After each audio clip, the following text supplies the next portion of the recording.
Hey gang, got Captain Billy Pettigrew in the studio this morning, and of course we talked all about red fishing because that's one of his specialties in that North Ponce Inlet through basically almost to Pellicer Creek area. Billy runs that whole Ormond, Tomoka area on a regular basis, but comes all the way down into Daytona and the Mosquito Lagoon as well. So if you guys and gals are looking for a great charter, an instructional fishing charter, Billy's one of the best to go with. The guy's on the water all the time and constantly catching fish. So hopefully you enjoyed today's show and the tips and tricks that we gave you today.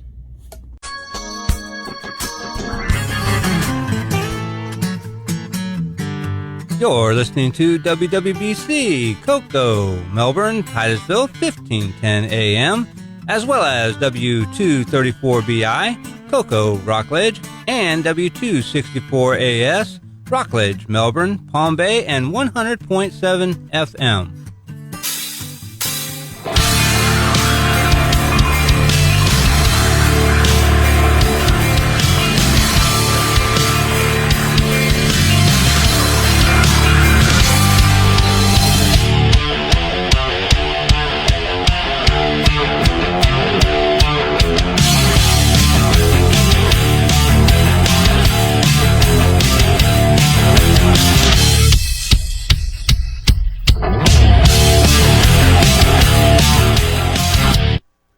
Well, good morning, everyone. Welcome to another edition of Catch a Memory Outdoors right here on WWBC 1510 AM. We appreciate you guys and gals tuning into the radio show every Saturday morning.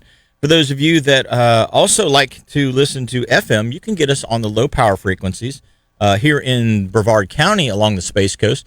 If you're listening in Port St. John, Mims, Titusville, all the way down through Cocoa and Vieira, you can listen to us on 99.9.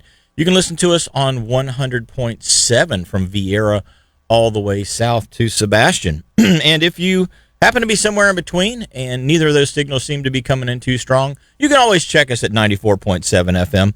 And, of course, we've got the Facebook live feed streaming audio at catchamemory.outdoors.com. Just click it on that Listen Live tab. And also the WWBC app. You can download the WWBC app. That's the call sign. Call letters for the radio station for 1510 AM.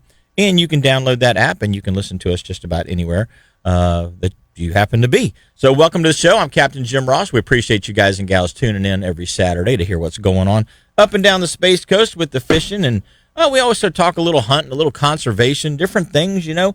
Sometimes we get a little off topic and talk about other things as well. So if you want to get involved with the show, whether it's on topic or off, give us a call, 321-632-1000. That's 632-1000, and you can get us right here at our studio, the WWBC studio right here in Cocoa.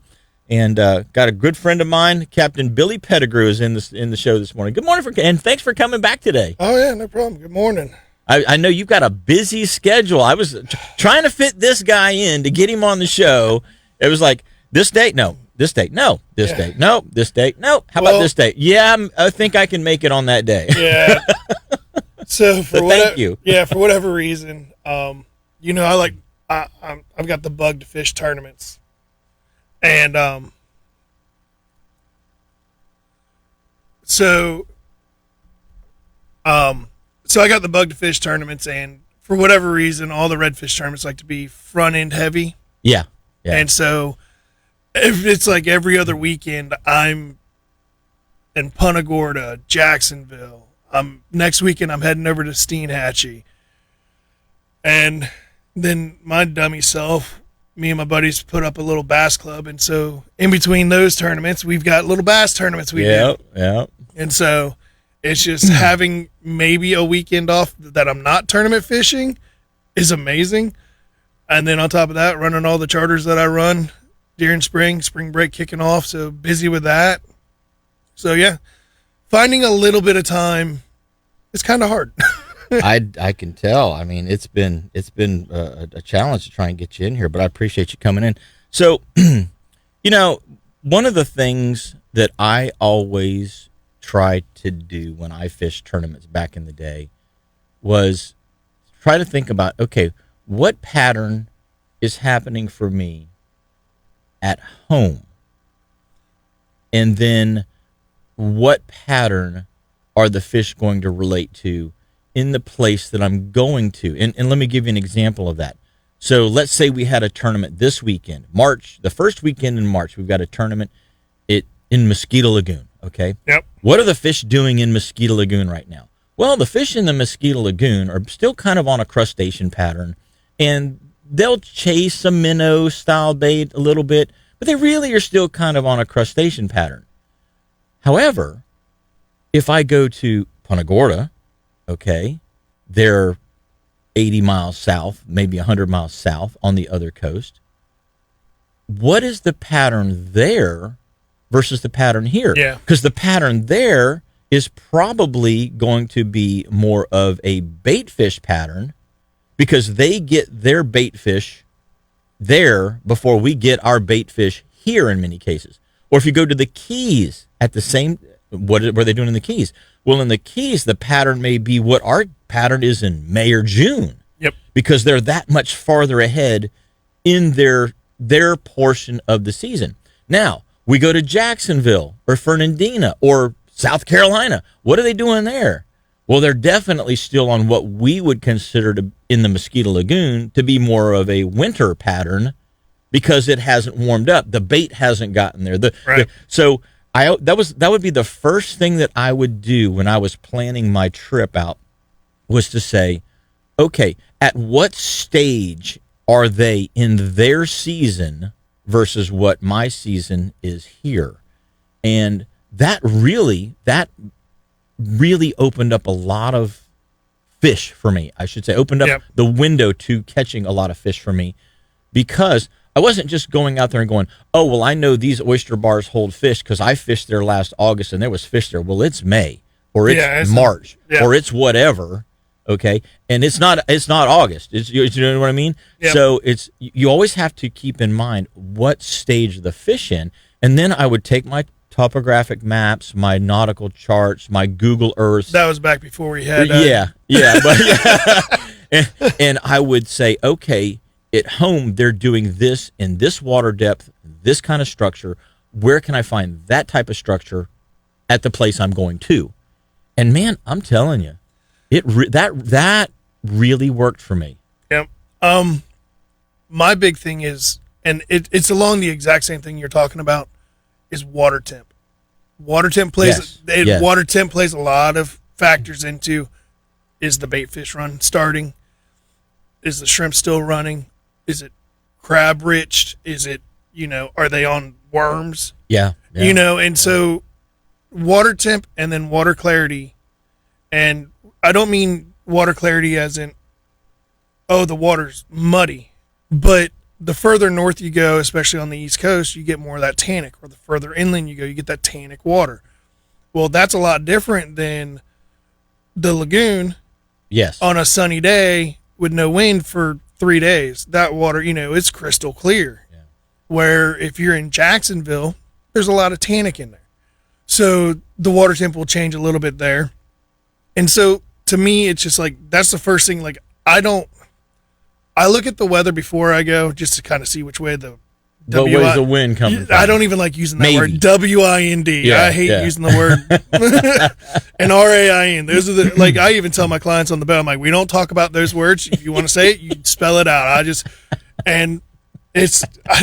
don't know. It is what it is. Yeah. And so then I'm like, okay, so it's coming out of the northeast. All right. And then, so I'll go and I'm like, all right. And I'll put the boat in the water in a general area that I think I might have the fish, Right. And I break down, like Jacksonville, I break down into 3 sections. You got the north, you got the west, and you got the south. So I'll put in, on the west side of Jacksonville, and I'll just put the boat in the water and I'll idle for a little bit first thing in the morning just to see what the morning water temp is. Mm-hmm. And I'm like, okay, well, the water temp's 65 degrees. I'm like, well, you know what? Those redfish are going to start pushing shallow. Yeah. They're still probably going to be on a crustacean bite of some sort, but they're going to start pushing shallow because it's warming up. And they're going to stay shallow a lot longer than in the wintertime where they're deeper starting off and then moving up as the sun comes up to get much warm. Later in the day normally. Yeah. So, and like I said, water temp is the big key for me in understanding where these fish are. And then I've noticed that on the West Coast, yeah, they have crabs and but I've noticed that a lot of the and I say West Coast, and I'm talking from Punta Gorda all the way up Steenhatchee, all the way over to Panama City. Yeah. And all the way through the Panhandle, that their majority of their forage has always been some type of baitfish. Greenies, mullet, pinfish. It's always been, because that's just what's sustained there. That's the predominant bait. Yep, because they've got a lot of grass. Yeah. Where the East Coast, north of you, we'll just say Ponce Inlet North, there's really zero seagrass of any such kind. So I know going that way, some type of paddle tail. Now it's figuring out, okay, where are they? Pinfish? Is it mullet? Is it greenies? And then that's just changing the color of my paddle tail. Yeah. I do have a couple secret baits that I will share later if you want. I'll go to the truck and grab them. That I've been doing really good on redfish in my area right now, because there's still majority on crustaceans, even though I'm starting to see a lot of mullet, a lot of finger mullet in my area now. Yeah. So, well, the mullet bite has started when you see that first redfish pop. Yeah. The trout pops don't count. The snook pops don't count. When you see the first redfish pop, you're like, oh, it's full blown topwater time now. It's topwater when you time. see one of them come up and crash some mullet, then it's like, oh, it's on. It's kind of on right now. I did see a couple of those the other day. But it's hard when I can throw my little bait that I've got, and it's like, if I get it in front of them, they're thumping it. That's cool. So, well, and another thing is, sometimes in a tournament scenario, especially if you've got, let's say there's 100 boats in the field, and guys have been kind of pounding the water for 3 or 4 days pre-fishing, the fish will go into a highly pressured type of a situation, and now all of a sudden I would find that by downsizing my bait, I would get better I found bites. that out last weekend.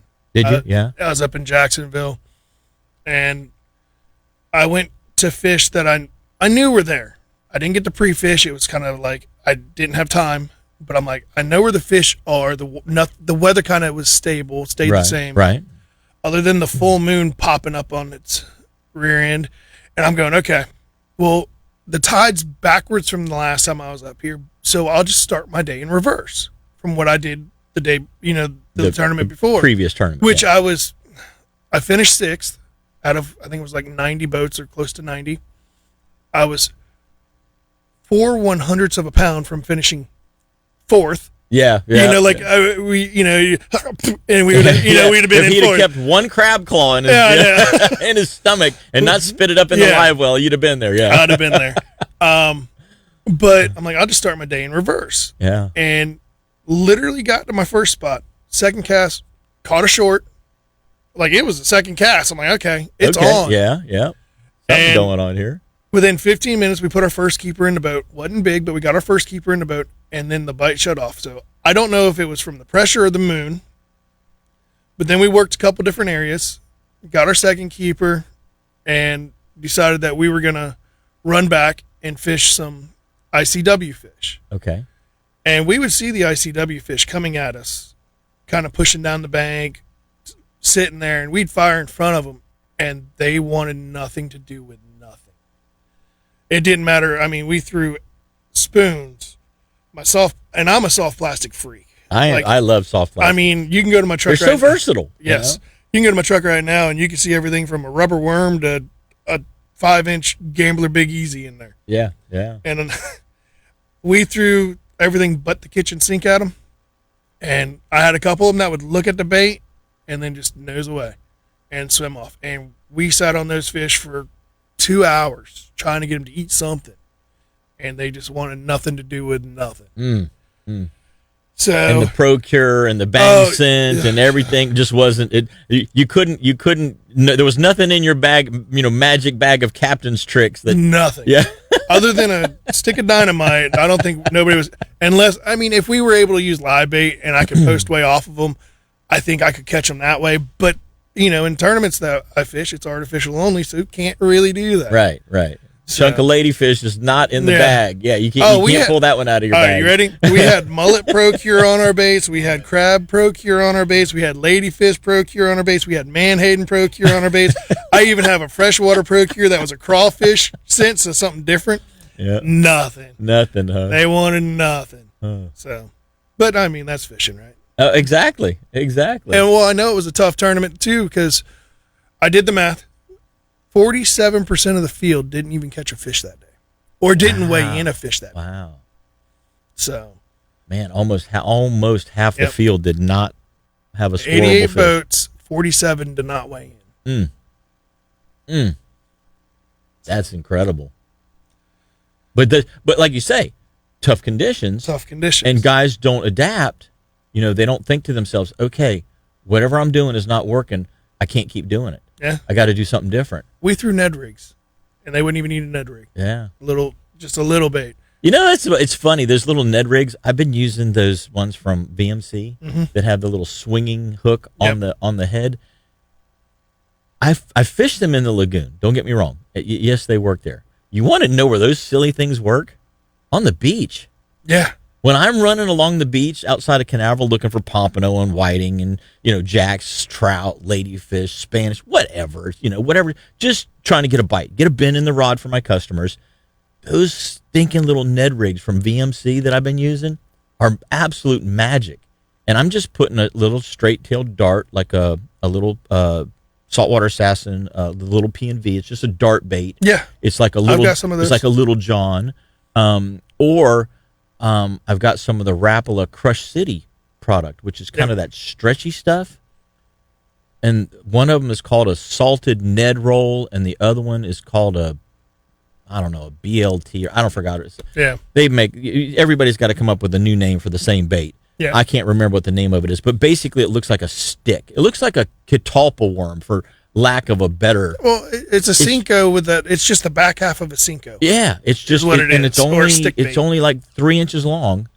But you put that on there, and I mean, I am shocked at what will eat those things. Mm-hmm. And customers do not have to be skilled anglers to make them work. Drag, they pop, have reel, so whatever. much action with that swinging hook on that Ned head. Sometimes just reel it and let it stop. Reel it. You don't even have to twitch, jerk, nothing. No. Just turn the handle, stop. Turn the handle, stop. Boom, got a fish. It's like stupid proof. I love them. So for anglers that are just beginning anglers, or maybe people with older customers in particular, that they're starting to get arthritis in their wrists and elbows and things, and they can't really snap the rod to make the lure jump like you would with a typical pompano style retrieve. They get it. Man, they can just start catching fish, and it's such a cool. So it's interesting you mentioned the Ned rig, because it is a highly effective tool, even if your skill set or your capabilities really aren't there. It still works for you. Well, guys and gals, we're going to be right back with Billy Pettigrew and myself, Jim Ross, after these messages. So don't go away.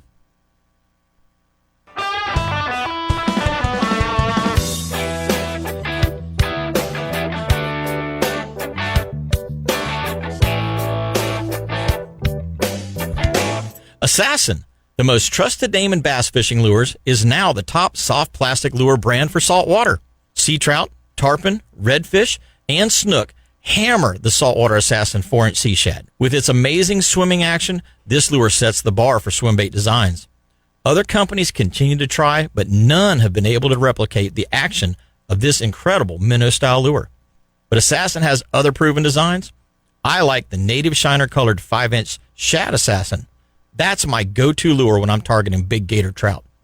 Redfish love the drunk monkey or the mudbug-colored 4-inch assassin shrimp cocktail. And you can rig these on a weedless worm hook or the amazing assassin springlock jig head. Now, these are just a few of my favorite assassin lures. Check out what top professional anglers have known for years. Assassin lures simply catch more fish, and you can get them at your local tackle store or go to bassassassin.com and get some of these fantastic lures for yourself today. Starbright Premium Marine Polish helps keep your boat looking great. This easy-to-apply premium polish uses polymers instead of wax, so it lasts up to 3 times longer than traditional boat wax. The polymers in Starbright Premium Marine Polish are also easier to apply, block UV rays better, and help keep fish blood, slime, and poop and other stuff from sticking to your gel coat. Starbright Premium Marine Polish isn't a wax. It's a sealer. It's safe for all fiberglass, paints, and polished metals. You won't believe how awesome Starbright Premium Marine Polish will make your car or truck look too. Wax is for surfboards, not boats. Protect your boat with Starbright Premium Marine Polish.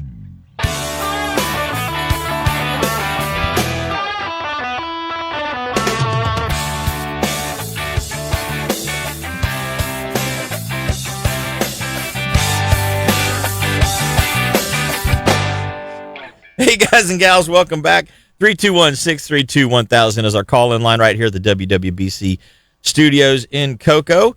I'm Captain Jim Ross. We got Captain Billy Pettigrew. For those of you guys and gals that are just joining the show, welcome, and we appreciate you tuning in. This segment of the show is brought to you by Strike Zone down in Melbourne. I went down to their tent sale they had last week. You know, there's fantastic prices on some great gear. Yeah.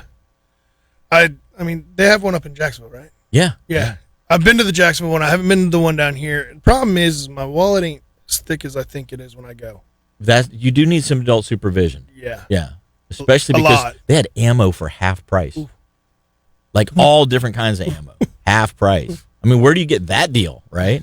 So, the one thing I was tempted, I've got enough turkey loads to last me my lifetime right now, but I was highly tempted. They had the Federal Premium TSS turkey loads. They're regularly $72 for 10 shells. Jeez. Yeah, but they had them for half price. I was tempted. That's big, I was tempted, Jimmy. That's big money right there. Oh, it's way big money. To kill one turkey, it's way big money. But to kill one but turkey. that load will stretch out there, and if that bird's sitting at 65 or 70 yards, you can still touch that bird. That's not a 40 or 50 yard load. Yeah. And so that was the only reason that I seriously considered it. And I'm like, you know what? You're just going to have to become a better caller. You're just going to have to convince that bird he's got to get down there at that 40-yard mark or inside of that, and and just save your money. But if I didn't already have numerous boxes of turkey loads, I would have jumped all over that. Yeah.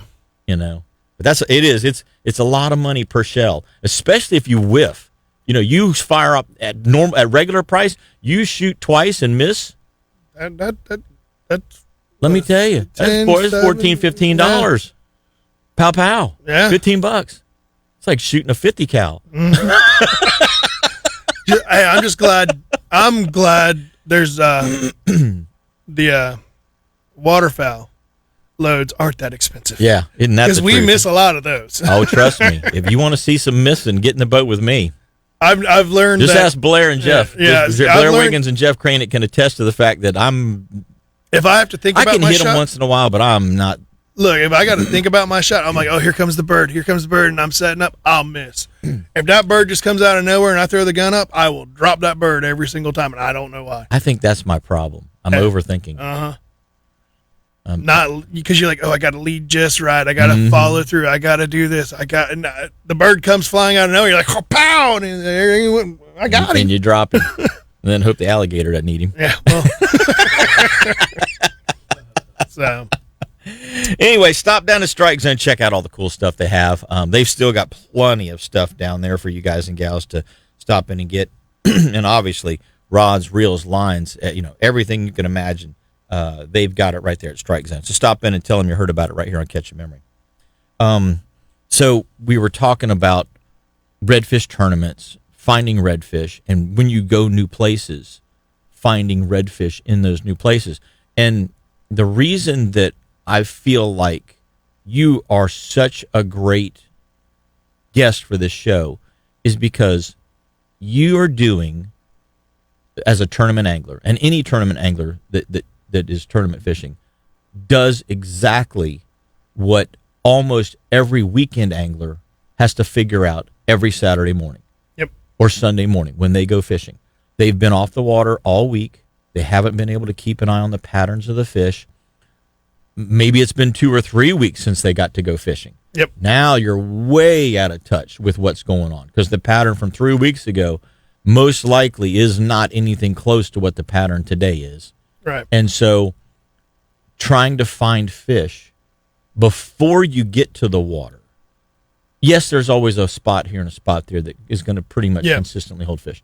But you're trying to make a full day of it. And a lot of times you can't make a full day out of 2 spots, okay? No. The tide's not going to hold out. The wind's not going to hold out. The sun's not going to hold out. The moon's phase isn't going to hold out for you. Something's always going to change, and you're going to have to call an audible, and you're going to have to go to spot C, D, E, F, G, and H on some days. You can go all the way to Z with me sometimes. Right. So, I mean, to make that happen. And so and not sticking with the same thing. Changing up what you're throwing if you're getting refusals. Because if you got 2 or 3 refusals, well, guess what? That is not it. Well, here's the other problem. Put something else on. If you're in clear water, you can see the refusals. Yes. And if you're in tannic water or darker water, you cannot. Right. And so then you go, well, am I in the right area, just throwing the wrong thing? Did they even see the bait? Right. I thought I got it in front of them, but I'm not sure. Yeah. So do you change colors? Yeah. Do you change style of bait? Do you change to a spoon? Something, heck, even topwater. And you can't tell me that redfish won't eat a topwater in the middle of the day. I've watched it happen. Oh, yeah, it does. So it's like, okay, so I'm shallow. I've seen some pushes. So I know there's redfish in the area. Now we got to figure out what are they doing. Yeah. So, well, and the same thing. I mean, just not just redfish exclusively. Yeah. Yesterday's a prime example. Yesterday, I had trout. Mm-hmm. We were in an area down in Sebastian. For some reason, there's a lot of dirty water in Sebastian right now. Like the way ocean is dirtier than. But the ocean's dirty. Yeah. It's pushing that. It's not dirty. It's silty. Silty. And I was shocked at how silty the water was in many places. But I got into one spot which is normally muddy and dark and you can't see. And it was crystal clear? It was crystal clear. It was the best water of the whole day. It was completely the opposite of when I pull in there, I'm thinking, okay, we're going to throw this bait and this bait to start with. And we get in there and I'm like, nope, we're going to take those off and we're going to switch over to this. Yep. We were sight casting to trout, speckled trout, that were in little pods of 2 to about 6 fish. And angler would cast in there, pull across them, and you would see 3 of the fish would peel off, and one would go, ooh, maybe, and then he'd peel back off, But he'd kind of give it that look, and you're like, okay, let's just see if the next pod might do the same thing. Well, you don't know if there's a next pod, but there's normally enough fish in an area that you can kind of. So anyway, we got multiple shots at fish in that scenario. I ended up changing bait colors, changing bait styles. Finally, I got to a bait that they wanted, and it was a greenback. They wouldn't hit a blackback. They weren't hitting the funky colors. They weren't hitting the electric chicken. They weren't hitting this and that. They wanted a greenback with a silver belly in that clean water. And it was a dark greenback, though, which was kind of, I would think in clean water, a light greenback, because all of the bait was very light in color. But for some reason, that color wasn't it. It was the dark green. It was like a watermelon green with black flake in it, and then a clear belly with silver flake. That was the one they wanted. But I changed baits 3 or 4 times between my 2 anglers. I changed baits a couple of times, or lures a couple of times, before we figured that out.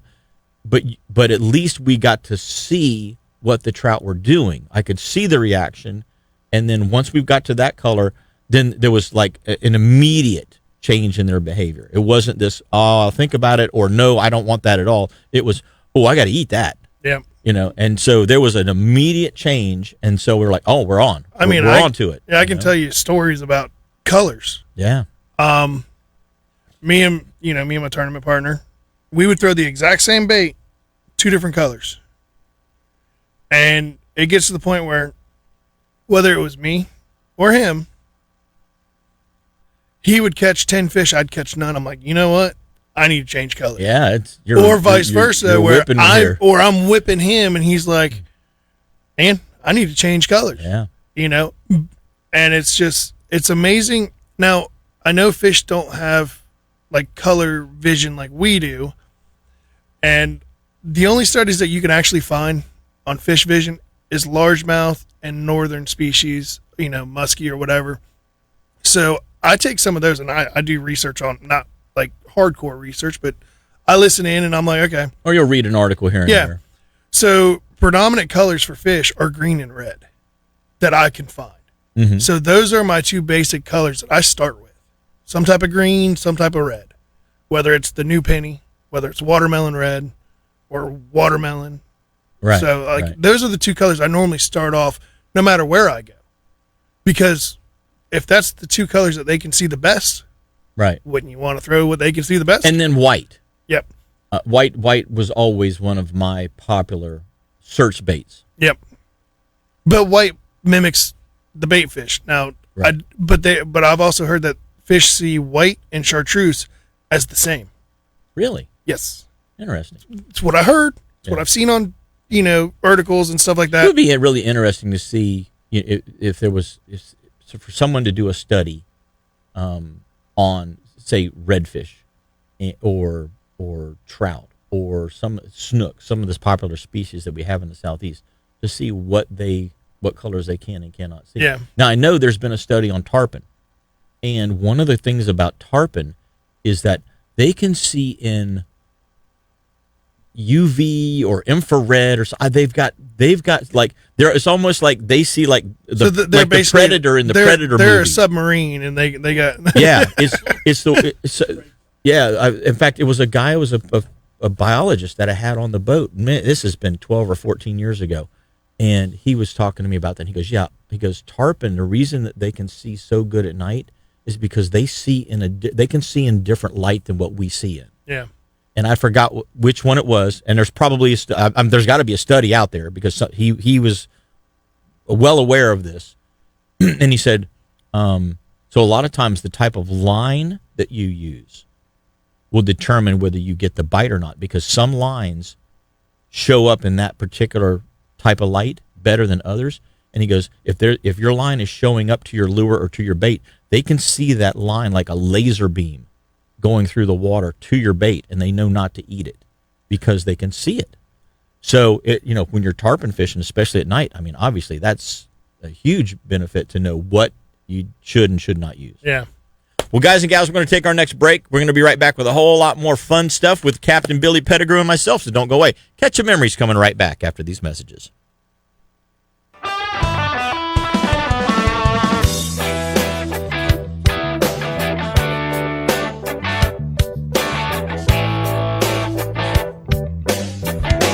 Grill's Seafood Deck and Tiki Bar is one of the Space Coast's most popular local hangouts.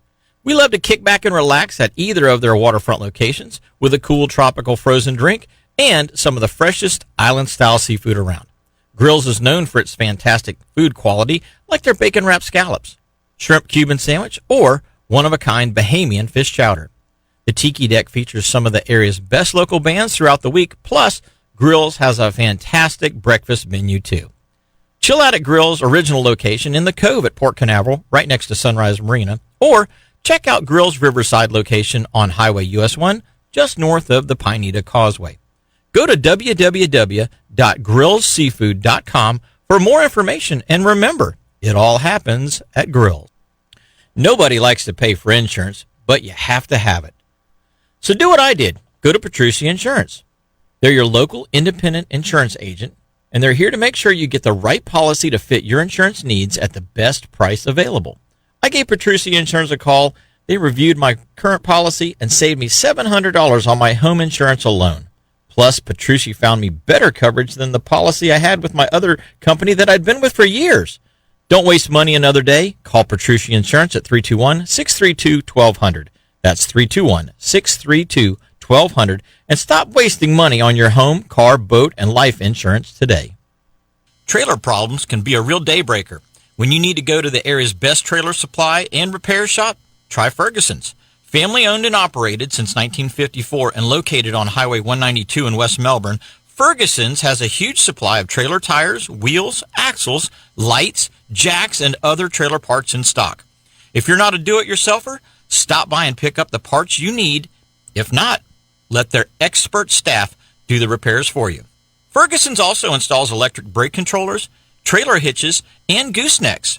They have a full line of automotive and marine interstate batteries, so if you need a trailer maintenance, repair part, or a new Continental boat trailer, go to the best trailer shop on the Space Coast, Ferguson's. Check them out at fergusonstrailersupply.com or call their shop at 321-723-5425.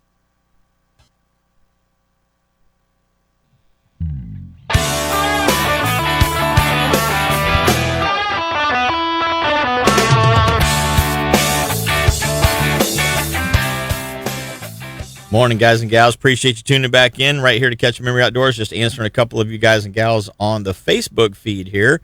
Charles Hersey had a great little story here. He says, he was dove hunting and he dropped one just about between his legs, and he said that his bird dog kind of looked at him like, "Really? What am I here? What am I even here for?" Right?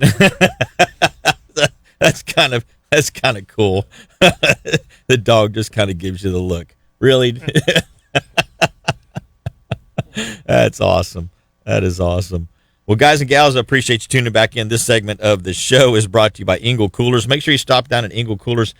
You know what? In fact, this morning, once again, they send me the email on Monday, so please don't shoot the messenger here, okay? But they sent me an email Monday instead of last Friday so I could get this out to you guys and gals.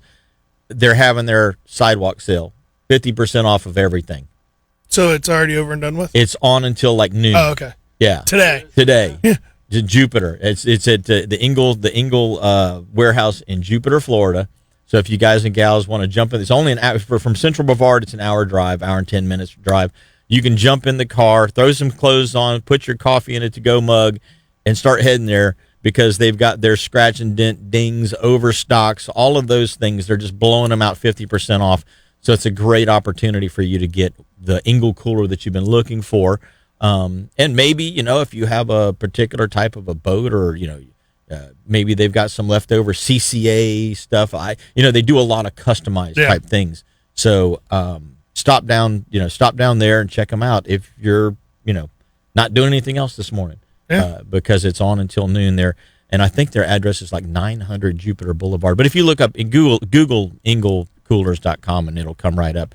And they're just off of the interstate there. They're not. It's not like you got to go find them way back in some warehouse in the middle of finding Nowheresville. this place. Yeah, it's pretty easy. It's kind of like finding this place. It's not too far off the beaten path. I mean, we're not over in the middle of Poinsett and Rosa L. Jones and Paw Paw Street over there in Cocoa. So it's pretty easy. You guys and gals can definitely get down there and save a bunch of money. In many cases, you can buy two or three things for the price of the one that you were thinking about getting. Yeah. So you can get yourself a dry box. You can get yourself a cooler for your bed or your bed of your truck. You can get one as a casting platform for your boat, a little 45 or 50 quart. You can get one for underneath your leaning post, an 80 quart or something. Or if you need a big fish box, a lot of times they've got even those 200 quarters. You're 45 for the cast. I got to use the 80. I'm a big boy. I got to use the 80. A little more balance up there. Yeah, I hear you. Anyway, engelcoolers.com. You can find out all the stuff that they've got online. And, of course, once again, wish they would have gotten that to me a little sooner. But I don't tend to get those a week in advance. I tend to get them on Monday in advance. So that's that. So engelcoolers.com or get down there today and get yourself one. So, Billy, we were talking about color changing. You said you're throwing one bait and your partner's throwing the exact same bait in a different color, and he's catching stuff and you're not, or vice versa. And obviously that means it's time to change. Yep. Even though you might feel confident in the color, obviously the fish are telling you something else. Right.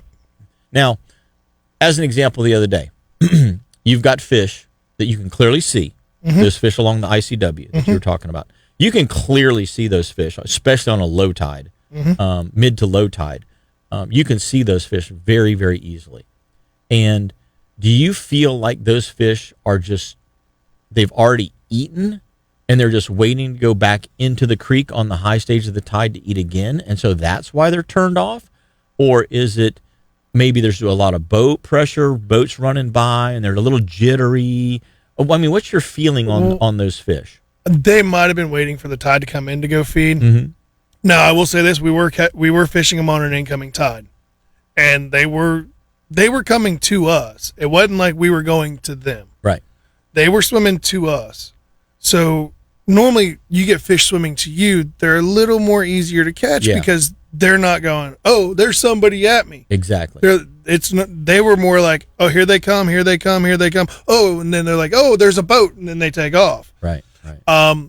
So that being said, I can't say that it was pressure from other boats. I mean, it's a fish. His brain's the size of a cashew yeah. or peanut, and somehow they can still outsmart us sometimes. I just don't get it. But they might have been, and I don't want to use the word negative mood because they seemed happy. They were just cruising along. Just doing their thing. Yeah, they're doing their thing. I just don't know if they were in a feeding mood. They might have been going to an area to go feed. They might have just been traveling from point A to point B and just weren't looking for food. Well, in a tidal scenario like that, a lot of times those little back bays and creeks and things, they'll get little pools in them, and the pool will get, let's say, some shrimp bound up in there. Yeah. And they're like, okay, the tide's just right. Yep. And they're all happy. And they're like, as soon as the tide comes up, Yep, we're going to go to that little pool there. and we're going to pound on some shrimp. Guys, get ready. Everybody get ready for this. Or on a higher stage of the tide, where you've got like a flood tide, they're going, oh, we're going to go back and we're going to tail on those fiddler crabs in the back part of the Spartina. And people don't understand. They eat snails off that grass. Oh, yeah. People are like, huh? I'm like, yeah. Yep. They're stopped full of snails. Yep. And when we go up there and we have those flood tides into the grass, we actually I go in the grass and I'll look for snails. I won't look for a tail to pop up. No, I'm literally in the grass looking for snails. Yep. And if I get an area that there's snails, I'm like, okay, well, they're going to be here. They're going to get here. Yep. And somehow they know. Yeah. Somehow they just know.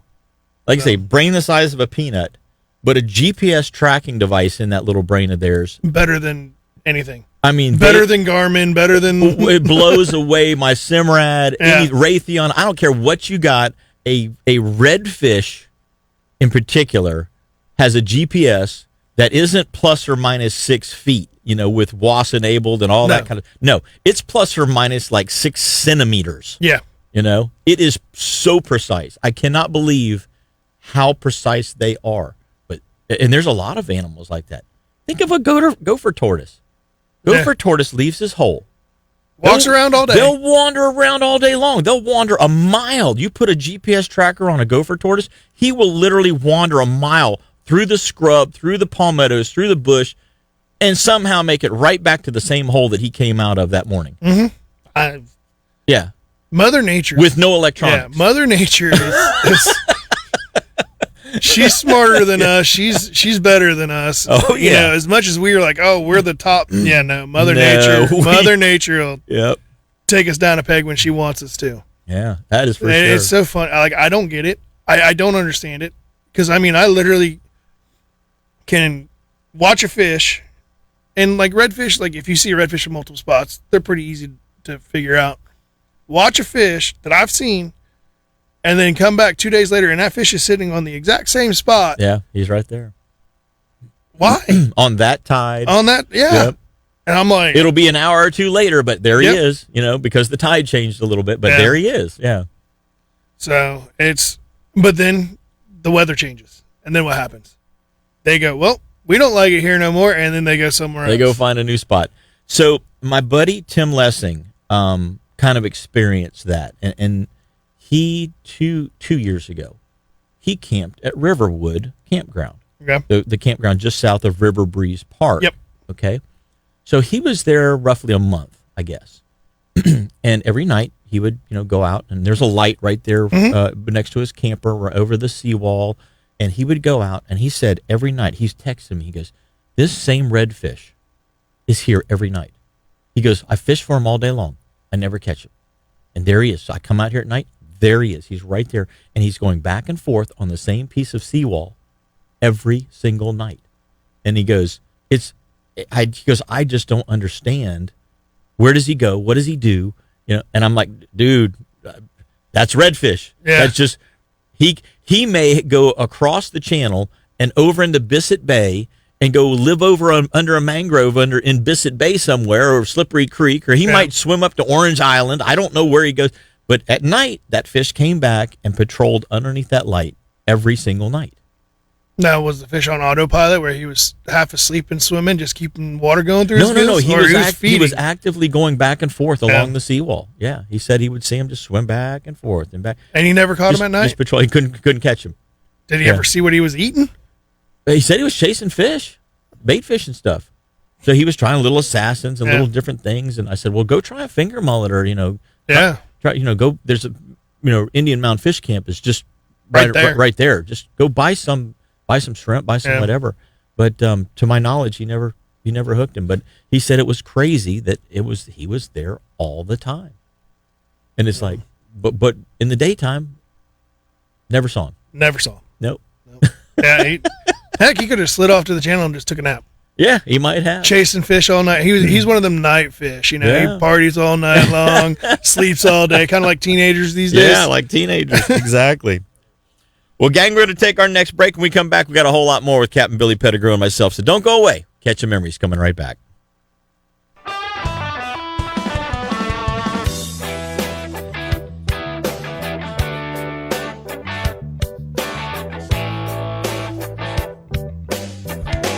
Who's got the best selection of rods and reels from Penn, Daiwa, and Shimano? Lures from No Live Bait Needed, Rapala, Mirror Lure, and Saltwater Assassin, and one of the largest selections of coolers and boating supplies in the entire state. Well, Ace Hardware in Titusville, that's who. Ace in Titusville is your one-stop shop for all of the fishing and boating supplies you'll need. Ace is just minutes away from the Titusville boat ramps, and their parking lot allows you to get in and out even when you're trailering your boat. Check out the largest selection of fishing and boating gear in the northern Space Coast area at Ace Hardware in Titusville on US 1. If you listen to this show, you know Captain Jim Ross is a leading authority on light tackle fishing on Florida's Space Coast. Jim grew up on the banks of the Indian River Lagoon and has been a full-time fishing guide for almost 30 years. In that time, Jim's clients have landed over 30,000 trout, redfish, snook, and tarpon from our local waters. So if you're looking for an experienced fishing guide to take you on your next fishing adventure, book a trip with Captain Jim Ross. Just go to finelinefishingcharters.com to book your next trip with Captain Jim and get ready to catch. Hey, let me tell you about memory. Realtor Daniel Hart. He's a guy that really cares about helping his community and our local lagoons. Daniel has already donated thousands of dollars to the Indian River Lagoon Clam Restoration Project from the proceeds of property he sells, and he continues to do this every time he helps one of you buy or sell a property. This makes a huge impact each year for the water quality of our lagoons. Daniel is also passionate about first responders throughout his community. Through his Heroes Real Estate Group, Heroes Rebate Program, Daniel has personally donated over $70,000 to help police, firefighters, veterans, and even school teachers by returning money to them from the purchases of their homes. Going above and beyond for you is what Realtor Daniel Hart is all about. If you're buying or selling a property, call Realtor Daniel Hart to help. Daniel can be reached at 407-247-3894. That's 407-247-3894.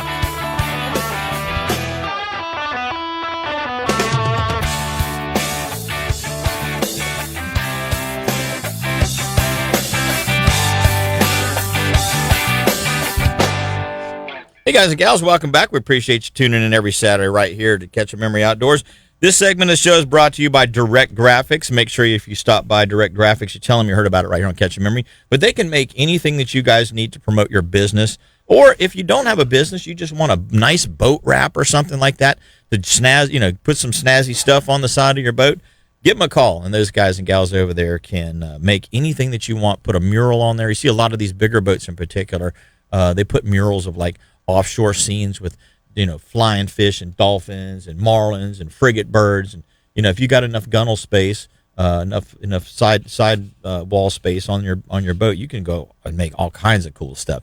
So if you're looking for that, give them a call over there at Direct Graphics, 321-631-1001. That's 631-1001. And that's Direct Graphics right there in Cocoa. We're also going to do the fishing and boating conditions real quick from Ponce to Sebastian. And it looks like today southeast 10 knots, becoming southeast at 5 to 10 tonight. Now, if it's 10 knots the same way that it was 10 knots and 5 to 10 knots yesterday, you better hold on. Because yesterday was 5 to 10, and it was 15 and gusting to 20. It's that springtime southeast. So it's a lot stronger. If they stuck their head out the window or just opened the door, they'd probably modify the report a little bit, but they don't seem to do that. No. Yeah. Yesterday it was supposed to be 5 to 10, and it was 5 plus 10 plus another 5 at times. But anyway, seas inside of 20 miles are supposed to be 3 to 4 feet with a dominant period of around 5 to 7 seconds. And right now, the 4-mile buoy at Canaveral is reading 71-degree water temp, 3 feet at 5 seconds. The 20-mile buoy out of Canaveral, 74 degrees, 5 feet at 9 seconds. And the 6-mile buoy out of Fort Pierce is 74 degrees and 4 feet at 5 seconds. Western edge of the Gulf Streams, 40 nautical miles out of Ponce, 30 out of Canaveral, 22 out of Sebastian. And the surf temps, we've got a 68-degree surf temp at Ponce, 70 at Cocoa Beach, and 72 down at Sebastian Inlet. Now, the important thing about that is that what happens between 68 and 72 degrees in our near coastal waters? Well, a lot of people like to eat them. Yeah. I like to catch them. I don't eat them, but I like to catch them. Cobia are there. Yep. Okay. And the reason that they're there is because the water temperature is right. There's bait coming along the beach. If you can get out, it's pretty bumpy. But there's also been some free jumping rays off of, Sebastian, Melbourne Beach, Satellite Beach. There's rays jumping out there, which tells me that, it's time. If the seas will calm down to the point we can get there. The cobia are here when we can't get out. Right. So I'm hoping that the 5 to 10 is a true 5 to 10 and not 5 plus, because 3 to 4 feet at 5 seconds is not fun. No, it's just not fun to fish in. Not in a bay boat anyway. Now, if you got a 68-foot Viking like Kyle Weaver's driving, well, it's no big deal. Yeah. But not everybody can afford a 68-foot Viking. I couldn't afford the gas. I can't afford the steering wheel on that thing, let alone anything that attaches to the steering wheel. So, going back to the tides, we got a high tide this morning, 10:06 a.m. at both Canaveral and Sebastian. We've got a low this afternoon at 4:12 for Canaveral, and a 10:37 p.m. high at Canaveral. The low at Sebastian is 4:29 p.m. and the high is at 10:37 p.m. So we've got that high tide coming up here in about 2 hours. And then the best times to hunt and fish, presented by All About Archery down in Melbourne. Make sure it's off season, guys. It's time to get your bow down there and get it tightened up, tuned up, make sure everything's fine on it. Make sure your strings and cables didn't get any nicks from those palmetto bushes or anything else. There's briars that like to reach out and grab you as you're trying to walk through the woods. So get down to All About Archery. And the Soul Lunar Tables is presented by those guys today. Major this afternoon, 2:40 p.m. to 3:40 p.m. And the minor's coming up in just about 20 minutes. No, about 30 minutes. About 30 minutes. The minor this morning is from 8:17 to 9:17. So that should give you the fishing and boating conditions for the day. So enjoy. What were we going to talk about? We talked about a bunch of stuff during the break. We were going to talk about turkey hunting because you just showed me I showed you nice little Jake your buddy got. Yeah. So you're trying to deer hunt, and how does deer season overlap turkey season? Where were you at doing that? It was like the end of gun. I don't know. don't ask me. I knew I was in the deer stand trying to kill a deer, and he was in the turkey woods trying. Well, he was by the lake, whatever. Right. But it was funny. This turkey walked out, and his son's actually the one that shot it. And how old is he? He's 9. 9. Shot it with a 410. There you go. It was his first big takedown. Yeah. And for whatever reason, the turkeys on his property are pretty big. Right. Even young ones are pretty big. And so he was just close enough where I could see it. And I heard the gun go off. I saw the turkey flopping, and then I saw the turkey trying to get up, and then I saw my buddy run out there and basically go into a WWE wrestling match with this turkey. He went full Dusty Rhodes on him, huh? Oh, yeah. Coming in with the elbow, coming in hot. Oh, it was hilarious. I was up in the deer stand. I was laughing. I was like, man, well, there goes my deer hunting, but that's fine with me. That was hilarious. And when I say, he was about 400 or 500 yards away. It wasn't like he was right. Just close enough where you can still see what's going on, but far enough that nothing's going to happen, And I couldn't help it. It was hilarious because by the time that he got the turkey, he was halfway between us and where they shot him. And oh God, it was probably one of the funniest things that I got to see, especially hunting. We duck hunt.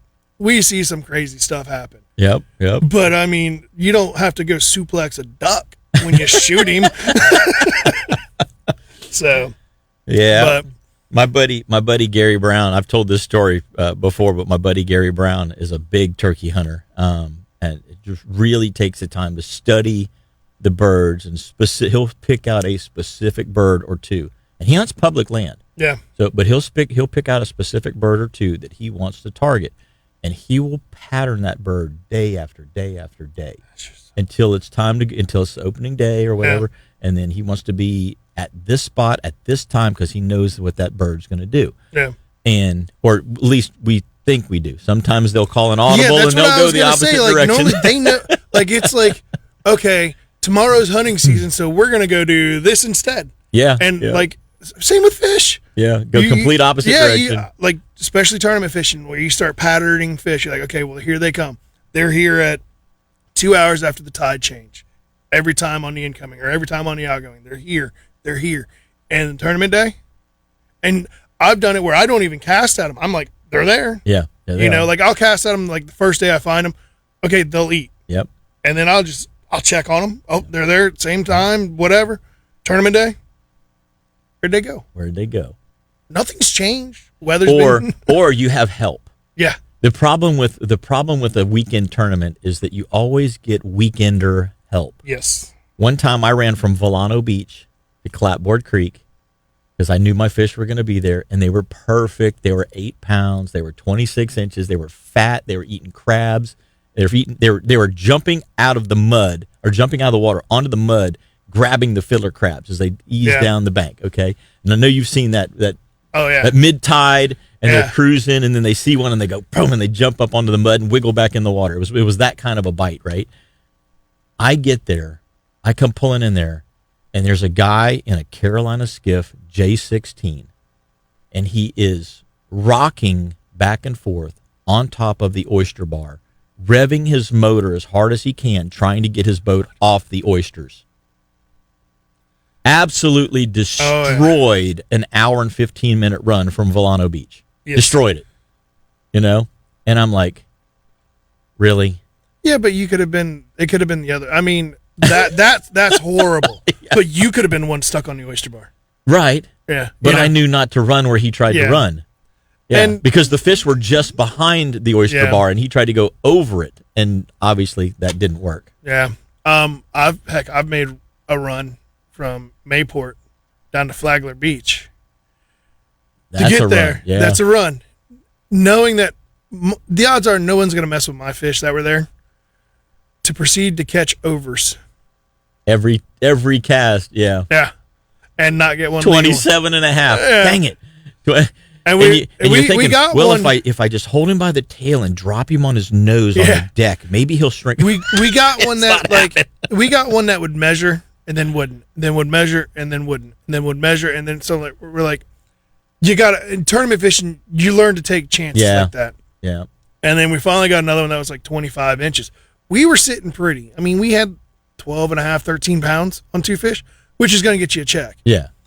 Well, he measured, then he didn't. Then he didn't. He didn't measure at the weigh-in. So, but, I mean, it's, but see, when that happens to me, like someone's there on my spot, you were relying on one spot, and that's what A, B, C, D, well, E, F, G. I had that particular tournament, I had two other spots that I went to, and we caught fish, but those were the winning fish. Yeah. Those fish, I would have had 16 and a quarter pounds.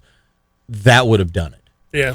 In that particular tournament, everybody came in with 15.6, 15.7. That was the high. And I had 16 pounds and two fish. Yeah. And I knew that I was like, if I can just get there and we can just get two of those fish, all we need is 2 bites. 2 bites. And we're taking that check home. And it was an FLW event, so it was $50,000 for first place, back then. So it was like, this is a $50,000 payday. No. I got some help. Yeah. Well, I like the weekend help that rolls in on you when you're already there. Yeah. I've pulled into other areas where I've watched West Coast style fishing on the East Coast. Throwing baseball bat chummers and a lot of tournaments. You're not allowed to be around people Yeah, that are chumming yeah, or fishing can't do with that. bait. And I rolled in and I'm going, really? This is okay. Yeah. Let's find somewhere else Find to go. somewhere else to go. So I don't even want to be anywhere near it where people are like, oh, well, I'm just, it's easier for me not to even deal with the headache. No, go to school B, go to school Yeah. C, and then sometimes there's a D and sometimes not. Yeah. Well, guys and gals, we got a whole nother hour with Captain Billy Pettigrew and myself. We're going to be talking a little bit. We had a question real quick from Mark Dwyer about the Ormond Beach, Tomoka area for redfish and tarpon. And what do you think the water quality is going to do? You know, blah, blah, blah. So think about that during the break. We're going to come back and we're going to have some more specifics from Billy's backyard right after these messages. So don't go away.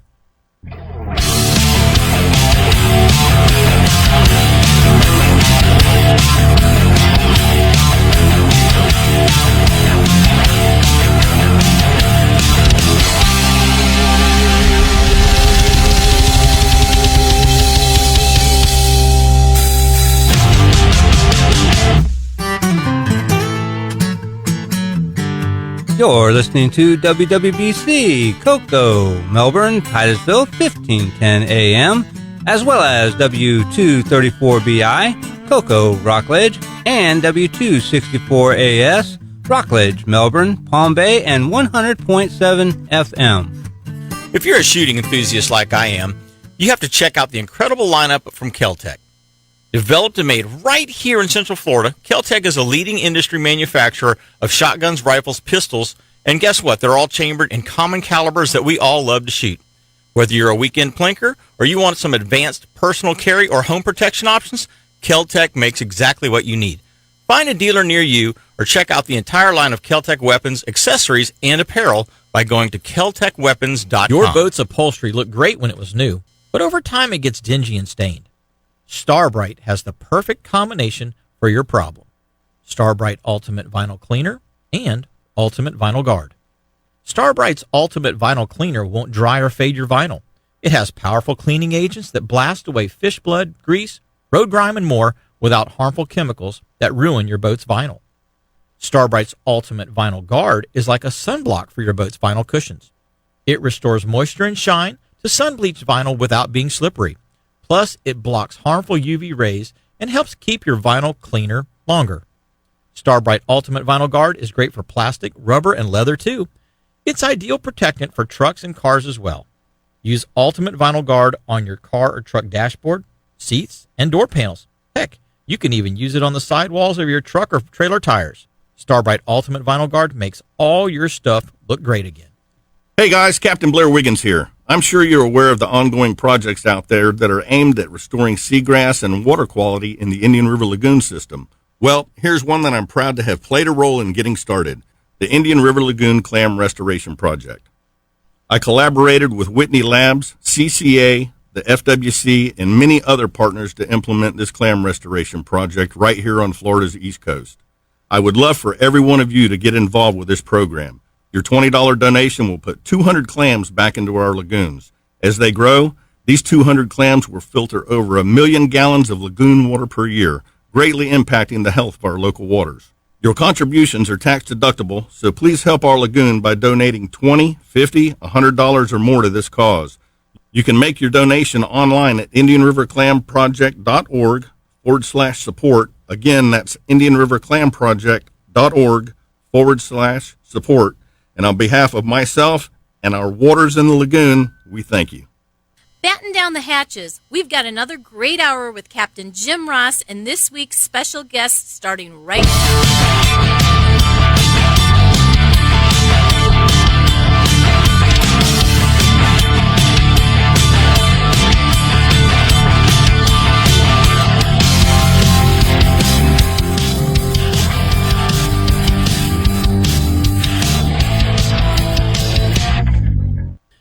Hey guys and gals, welcome back. Second hour of Catch Memory Outdoors right here on WWBC 1510 AM, and we appreciate you guys and gals tuning in. Of course, the Facebook feed is always available. The WWBC app, you can download that onto your phone. And, of course, streaming audio at catchamemory.outdoors.com. Click on that Listen Live tab. If you missed the show, you can always go back and listen to it on that website as well, catchamemory.outdoors.com. Click on the Archive tab. Pick the show date that you want, and you can always pick up the audio there and re-listen to the show. Or Normally right around Thursday-ish, you can go to my Captain Jim Ross YouTube page, and you can watch the video there as well as listen to it there. It takes them a couple days to get that back up going. So, and they're trying to get caught up on a bunch of the backlog stuff right now. So we'll hopefully see that stuff come up for you real soon. Billy, we're Mark Dwyer had a question about the Ormond / Tomoka area water quality. How's the water quality looking right now? It's been pretty good. I haven't been up there since we've kind of basically in the last week or two. Been fishing farther south. I've been south. I'll be up there next week, so I'll know better on the quality's been good. Whether it the WIND, that famous word. That word, yeah. How muddy the water got. There were schools of fish roaming around, but with the water warming up, I already kind of have an idea what the schools that we get, they're only there in the wintertime. They don't school up in the summer. Are they like serious schools, or are they like more like pods? No, they're schools. They're schools. Okay. It's 75 to 100 fish. Oh, okay. Yeah. Yeah. And what makes that bad is if you don't find the schools, you don't find anything. And a couple of my buddies, Shane Moore, you want to talk about a trout killer, him and his brother, it drives me nuts how many trout they can catch. Yeah. Good Lord. I'm like, what are you doing? They do the exact same thing I do. What they do different is they go from here, they pull into a spot, 5 minutes, nothing, they're gone. And nothing, they're gone. They don't wait. And as a charter captain, it's hard to pull into a spot and be like, oh, they're not here, let's go. Yeah. But no, so they can catch trout year round, blindfolded, both hands tied behind her. I don't know how they do it. I'm at all with them when it comes to that stuff. But in the wintertime, like, I'm known to catch redfish. So we've got our areas, and we know our areas that they like to get. And if you don't find those specific areas, you don't find nothing. It's not like, oh, normally there's a cruiser here or a cruiser there. It's nothing. It's not like a mid-May where you've got fish just sprinkled everywhere. Well, that's the thing. With the water being as warm as it is, it's already in the 70s. Yeah, yeah. The schools already started busting up. Gotcha. And now there's pods to pairs to singles to groups of 5. So now, and I've always liked this time of fishing when it comes to fishing with clients, because then you can hit a spot for 20, 30 minutes, catch a couple fish. Go to the next spot, catch a couple, and chasing the tide a little bit, knowing where the tide's going to be. So like, and this time of the year, are you looking more at an incoming or an outgoing tide that you prefer?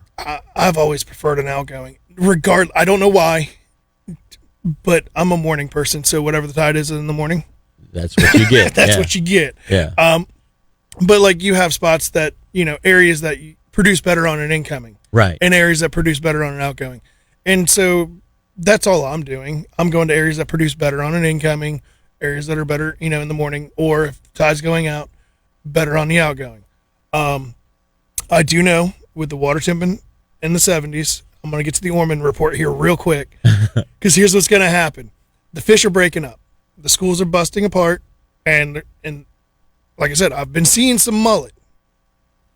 Well, what comes along with that? Well, there's snook up there.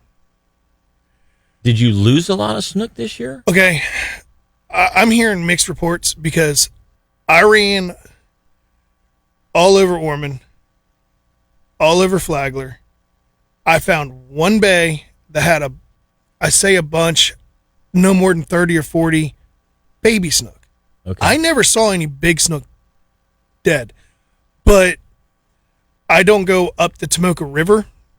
I don't pass the Beach Street Bridge, which is where the state park is. Right. I don't, because it's all idle zone. And for me to go where I want to go takes like an hour. Yeah. Of just putt. Yeah. Scenic tours, great. Yeah. Going fishing, not so much. No. So I didn't get up that way to see if anything. I did hear there were some dead fish up there, but I mean, all the backwaters where you think they would die. I mean, one here, one there, but not like it was when we had that nasty freeze, 10 years ago or whatever it was? We had a lot of fish die down here. Yeah, down here I heard that. I mean, Merritt Island, Sykes even Creek. Lagoon, I heard. Yeah, there was fish in the lagoon, but I mean, the Merritt Island, Sykes Creek, a little bit in Cocoa Beach, but Merritt Island and Sykes Creek canals and those flowage ways, man, the gator trout, 25 to 30-inch trout, and baby tarpon and snook. I mean, I didn't see any giant snook. I saw snook to about right around legal size, right around 28 inches or so.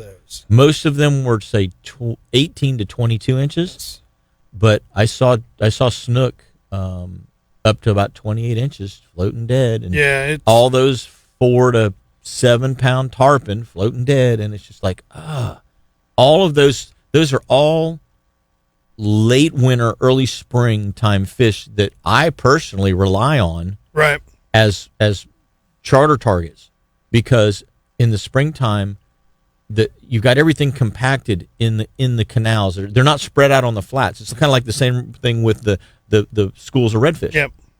They're not broke up yet. So literally in one canal, you can fish this dock and get trout, and you can fish that mangrove and get a snook, and the tarpon are rolling over here in this little deep spot, and then along this little piece of shoreline that's got some rock or something, you normally get a redfish. You can literally get a slam or a super slam right there in one canal. Yeah. And this spring, it has been so hard.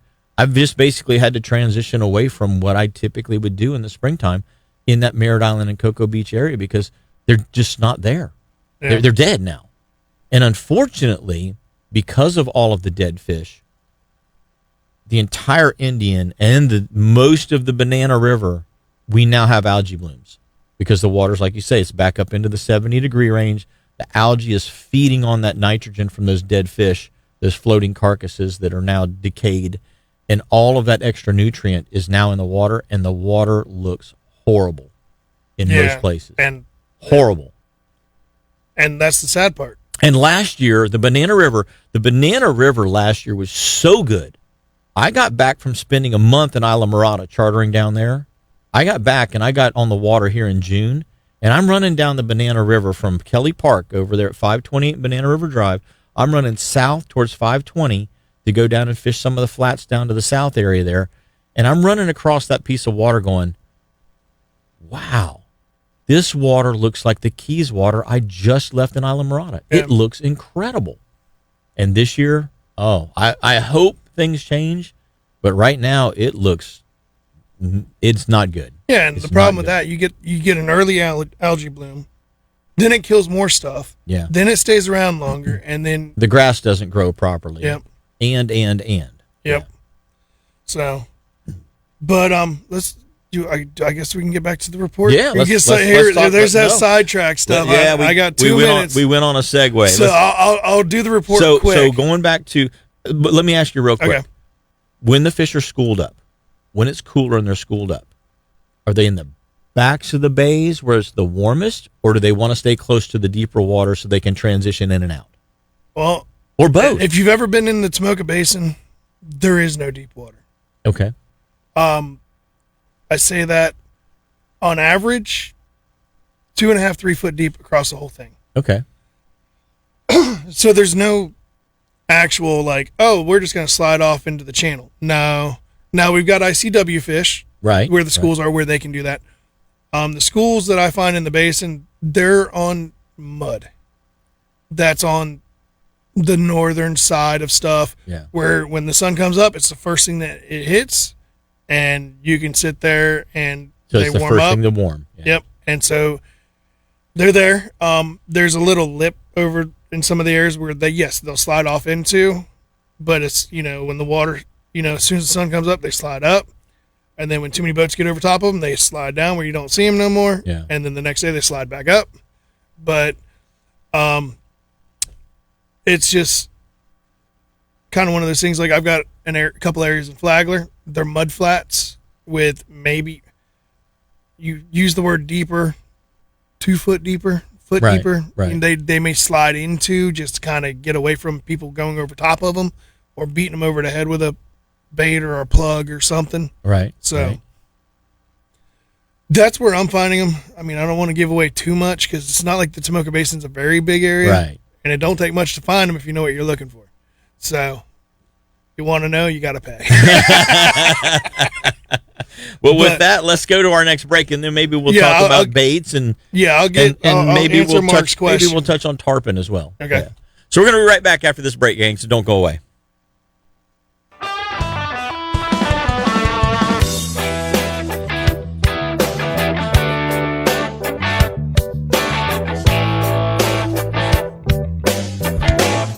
Greasy smears, fish blood, dirty footprints, and spilled food all create a mess on your boat's deck. Here's a fast and easy solution to clean them. Starbright Ultimate Extreme Clean. Just spray it on the spot, hit it with a deck brush, and rinse it off. Dirty vinyl cushions, greasy drips around your outboard, even those suspicious stains your fishing buddy always seems to leave behind, don't stand a chance when you squirt a little Ultimate Extreme Clean on them. Starbright Ultimate Extreme Clean works great to clean your grill and around the house. You can use it on your truck or lawnmower. It gets greasy stains out of clothing too. Just spray it on any greasy spot, give it a light rub, and they'll look like new again. Make sure you pick up some Starbright Ultimate Extreme Clean and lose those greasy stains today. Assassin, the most trusted name in bass fishing, is also the top soft plastic lure brand for saltwater species. Sea trout, tarpon, redfish, and snook can't resist a saltwater Assassin 4-inch sea shad. Its amazing swimming action sets the bar for swim bait designs. Others continue to try, but no one has been able to replicate the action of this incredible minnow-style lure. But Assassin has other proven designs. The native shiner-colored 5-inch shad Assassin is my go-to lure when I'm targeting big trout. Redfish love the drunk monkey or the mudbug-colored 4-inch Assassin shrimp. And snook and tarpon love their new little P&V dart bait in watermelon red flake or Houdini colors. You can rig these lures on a weedless worm hook or on the amazing Assassin Spring Lock jig head. So these are just a few of my favorite Assassin lures that help me and my customers stay happy. Check out what top professional anglers have known for years. Assassin lures simply catch more fish. Stop in your local tackle store or go to bassassassin.com to check out this incredible lure for yourself.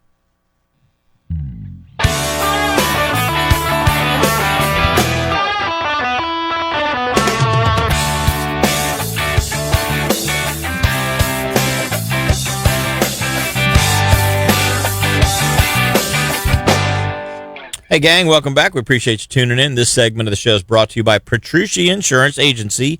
Make sure you stop over or call them at 632-1200. That's 632-1200 right here in Rockledge. You can get a hold of Petrucci Insurance Agency.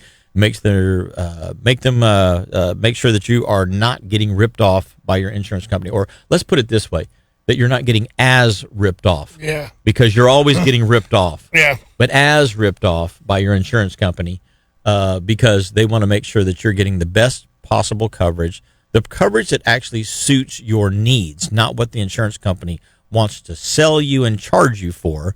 Make sure that you are covering your needs to make sure that your house, your boat, your car are all insured and at the best possible price.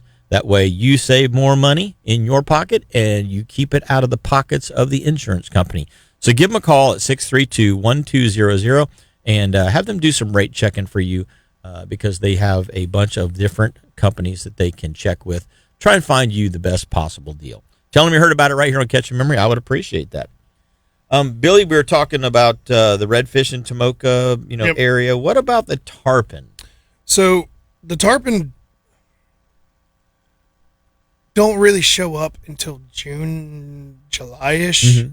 And those are the bigger ones. Now, we always have tarpon up the river, the juveniles, those 1 to 3 pounders, 4 pounders, maybe 5. Yeah. It would be a big one in the wintertime. But the ones that don't migrate. Yeah, because they're not big enough. Yeah. Where a snook or a redfish will eat a juvenile tarpon. Right. So they stay up there where bass decide to eat them instead. So, but normally, they get 5, 6, 7 pounds, and they kind of join the other group out in the basin where before they take off and migrate, because we get the migrators that come in. I would say the average tarpon in the summertime in the basin 10 to 15 pounds with an occasional biggin. Yeah. You know, I've heard stories of 100-pounders, Right. but I haven't seen any. I've personally never seen any that big in there. I've seen, 40, 50 pounders in there. Yeah. Yeah. I will say they are my enemy. I look, I don't know what it is about those fish in the basin. I'm watching them eat mullet. I throw mullet. They don't eat mullet. Yeah.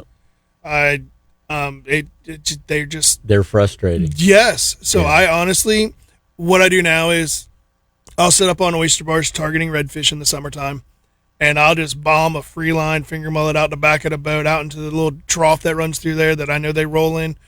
Hey, we get one. We don't. Right. Normally it ends up. It's there. The opportunity's there. If they decide to take the opportunity, yeah. My problem is normally a sail cat will grab them. Yeah. Old gaff top grab that big old mullet off top of the water. All you see is a big pop, and you're like, ooh. I will give it to a gaff top.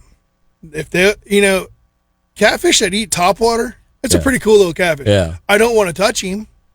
And he's got 4 feet of slime up your line. Yeah. Yeah. But I mean, I've trout areas throwing topwater. Boy, and they come up there and eat it. You're like, speaking of cats, I mean, the Banana River this week, they have been firing pretty hard. yeah. Yeah, they've been blowing it up. Hang on, I'm gonna knock on wood right now Yeah, because I haven't caught a kitty cat. Oh, I don't even want to say this. Yep. Whew, this is gonna hurt my feelings.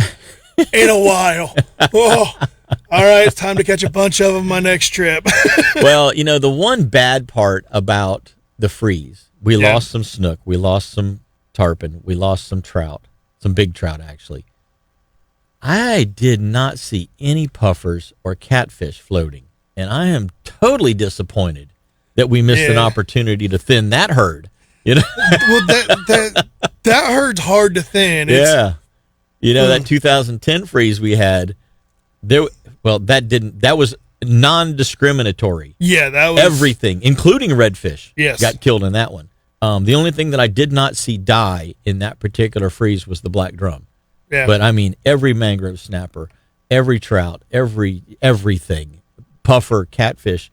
I mean, heck, but was really I saw sheephead. It was that's really, hard to kill. Yeah, it's hard to kill a sheephead too. It's really, really nice to have a spring where you throw soft plastics on the flats and you're catching trout and not getting puffered to death on your soft plastics. And so that was the one benefit to the 2010 freeze. Even though we lost a bunch of good fish, we lost a bunch of the less desirables and the tackle wreckers. Yeah. We got rid of them. And it's funny you mentioned, tarpon. Yesterday I saw the first tarpon of the season, the first open water tarpon of the season. I was actually down towards Wabasso yesterday fishing in the Indian River Lagoon and had a fish roll within 30 feet of the boat. And you didn't know what it was at first, did you? When I first saw it, I'm like, well, the dolphins were coming. Good grief, the dolphins are just out of control everywhere. Indian, Banana, Mosquito Lagoon. I don't care where you are. The dolphins right now are out of control. If they think that you're going to catch something, they will not leave you alone. I was fishing by Orson Tarver's house the other day. Okay, one of our listeners to the show. I'm fishing by his house in Cocoa Beach for 30 minutes. I timed them. 30 minutes. 3 of them rolled around the boat. Now, we never caught a fish in that 30 minutes. They would not leave. Yeah. So finally, I cranked the motor up, and I drove over and parked next to Orson's dock, over in this little corner area that's as far away from the mangrove line as you can get. 2 minutes later? And I sat out there, and they were like, okay, well, he's not going to fish anymore, so we'll just go away. So they start going down the way. They start going north. I watch them. They go around the bend. They're completely out of sight. I did not even start the main motor. I just started the trolling motor, and I went back over to fish that bank because there's fish on that bank. I fished it the day before, and we did really good. Okay? So I pulled back over there, and I'm like, there's some nice trout on this bank.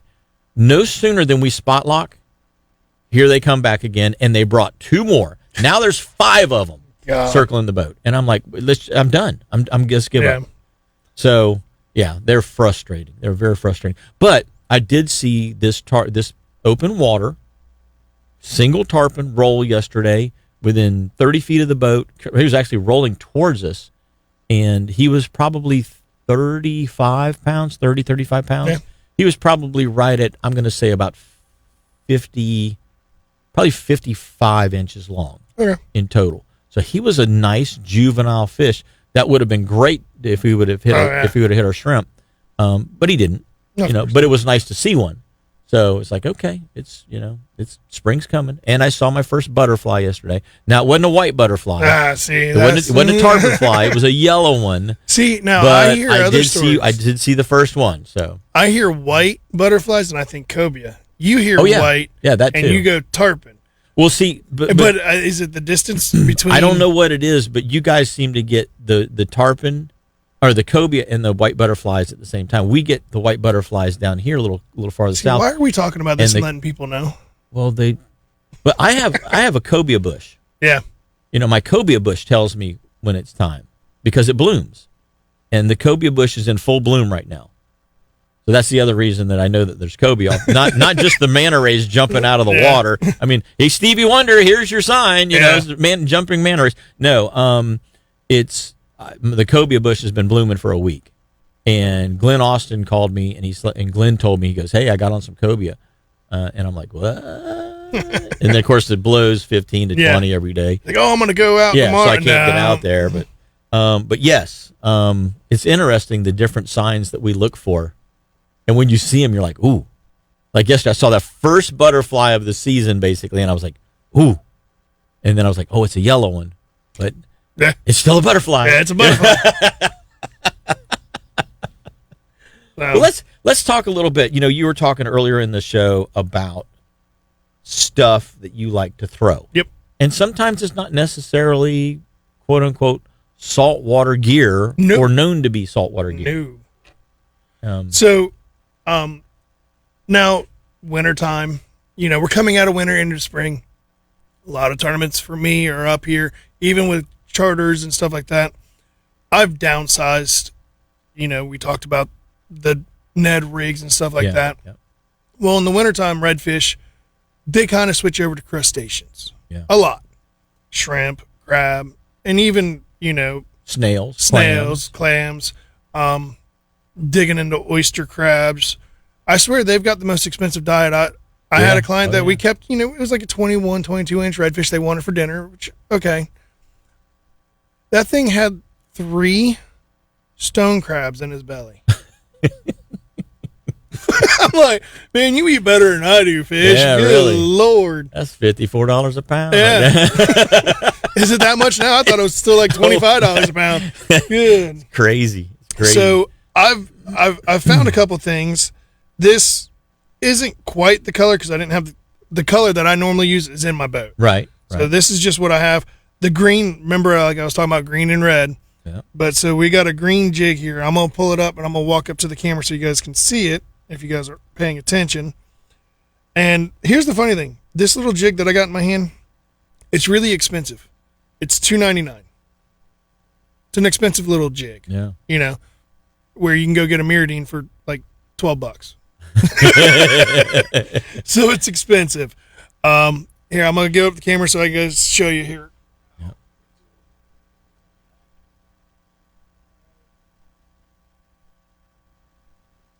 Look at it on the Facebook camera feed. Everybody's zooming in right now. Let me see. What do you got? So it's a little. Get back to this microphone. So it's a little finesse bass jig. Right. I like using the flipping jig. It's got a little more tapered head, so it bounces through the oysters a little better. Okay. Like a ball head would versus a banana head. Yes. So I like using that and Procure crab, of course. Right. Why not? So that's probably one of my go-to baits. See the tail? And you pull the little side. Yeah, you can. Off so if you want to get more action or whatever. Yeah. But you're right. I normally, it's only like 3. Yeah. So these long. are the juniors. They're the 3-inch baits. They got 4-inch baits and they got 5-inch baits. So if you leave the side ones on, it makes it a little wider, which makes it look more like a little crab. And I just pop the bottom two, so you got like just the two little pinchers that are flopping, and then you get the little side profile. Now, one thing I have learned is if they don't want the skirt, which the skirt's just, I'm trying to make it mimic a crab. Round. A crab, round. Yeah. So sometimes the skirt's a little much. Okay. So then I go to, I don't like you for this, Jimmy, because last time we talked about tiny little jig heads, I spent like $150, $200 at Bass Assassin. So a little 1/8 ounce, 16th ounce jig head with a 1/0 or 2/0 hook built into it. Fairly stout hook. Yeah, you want a stout hook because, I mean, you're leaning into a redfish. And it's not like, oh, we're catching baby redfish. No, I'm talking about catching 6, 7, 8, 9 pounders. Up to 29 inches. Yeah. Yeah. 30, 31 inches in some of the schools that I'm on. So you need a stout hook. And my problem is, depending on my location, I may need to tighten the drag. So I need a stouter hook where I can kind of pull them away from mangrove bushes and trees and stumps and, so the TV drag does not work on my boat half the time. No. So, but that little jig head on that bait right there, if they're being a little finicky with the skirt, which I've seen it happen. Actually, I was out a couple days ago with my tournament partner. I said, let's go. He tried to go. He runs offshore, and his charter canceled. Like, we can't handle this. So he came back in. Well, I dropped my daughter off at school, and I'm like, well, hey, man, what you doing? He goes, nothing. I said, want to go fishing? He goes, sure. Yeah. So we hopped in the boat, and he threw the 4-inch, all right, of this bait, and he outfished me 5-1. Interesting. And I threw that. I threw my go-to soft plastic. It wasn't go-to the other day. Not that day. So it was a little bigger profile than it was. That's the a 4-inch. This is they a got 3-inch. A 4-inch. Okay. I like the 3-inch on this. If I'm gonna throw this by itself, I normally go to the 4-inch. Gotcha. Just because it's a little bigger profile. But it's, I mean, you take a 4-inch. Now the 4-inch, it's including the flappers. You get rid of the flappers, that is a tiny little. I mean, it's an 1.5 inch bait. 1.5 long bait. Yeah. So you go to the 4-inch. It's a 2-inch long bait with 2 inches of flappers. Gotcha. So, and honestly, in clear water, especially for fishing sandy bottom, this thing in high pressure areas, because I mean, I sneak down here every once in a while and get in your backyard. Don't let me fool you about that. Oh yeah. I will throw this bait, and I'm probably 70% on every fish. Nice. So like every 7 fish I'm catching, and 3 I'm not. Yeah. And that includes snook, trout. And that's in a highly pressured area. Yes. So it's a proven technique. It is a proven technique. Now, Procure crab. Oh yeah, you're good squirt to go. it on there. Got to do that. So, well, guys and gals, there's one of Billy's super top secret baits for you guys and gals. It's the little crawfish imitations on a little bass bug jig, flipping head, 1/8 ounce head, 1/4 ounce head. I go anywhere from 16th to 1/4.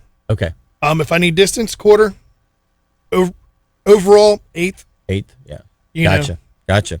All righty, guys. We're going to be right back after this break, so don't go away. We got a whole lot more with Captain Billy Pettigrew and myself after.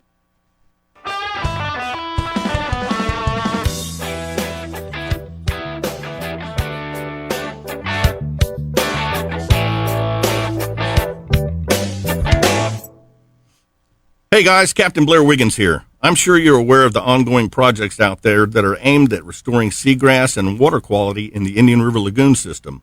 Well, here's one that I'm proud to have played a role in getting started, the Indian River Lagoon Clam Restoration Project. I collaborated with Whitney Labs, CCA, the FWC, and many other partners to implement this clam restoration project right here on Florida's East Coast. I would love for every one of you to get involved with this program. Your $20 donation will put 200 clams back into our lagoons. As they grow, these 200 clams will filter over 1 million gallons of lagoon water per year, greatly impacting the health of our local waters. Your contributions are tax deductible, so please help our lagoon by donating $20, $50, $100 or more to this cause. You can make your donation online at IndianRiverClamProject.org indianriverclamproject.org/support. Again, that's indianriverclamproject.org/support. And on behalf of myself and our waters in the lagoon, we thank you.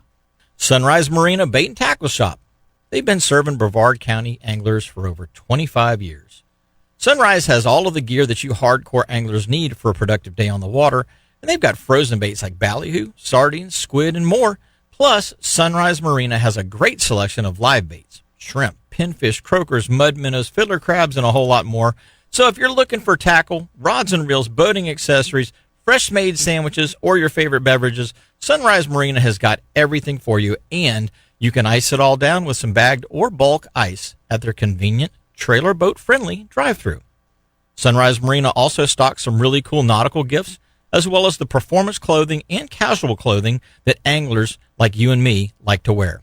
Make sure you stop by Sunrise Marina before heading out before your next fishing adventure. They're easy to find right across the street from Grill's Restaurant at 505 Glen Cheek Drive in Port Canaveral.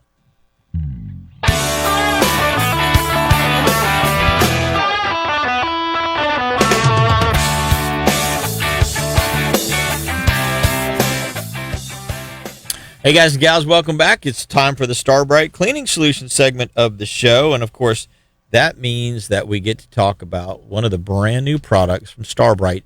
So you guys and gals have all seen their Reggae Wash Mitt. Well, they decided that instead of having the wash mitt, they also have come out with this super soft wash and dry microfiber sponge setup. So it's got the ultra absorbent microfiber hairs, if you will, Reggae hairs on it, if you will, which obviously hold more suds. Really effective for cleaning in those I love cleaning my motor with little that. places. Obviously the super quick drying because they put this, instead of the whole thing being covered in the fabric, they left the back open with a mesh, almost like the seats on your boat. Yep. The seat cushions on your boat have a mesh panel so that they can dry out. That does the same thing with this, and obviously with the microfiber scratch-free performance, so you can wash your eyes and glass, you can wash your windshields, you can wash your electronic screens if you get goop on them with this and not have a problem with it. So anyway, just one of the new products from Starbright that you guys and gals need to go out and check out, and it's the Wash and Dry Microfiber Sponge, and y'all can't have this one because it's mine. But what a great product from Starbright. We appreciate those guys. You know, Starbright makes just a bunch of really good stuff, and I've been really fortunate to be a part of that family now for a little while, and they truly are a family.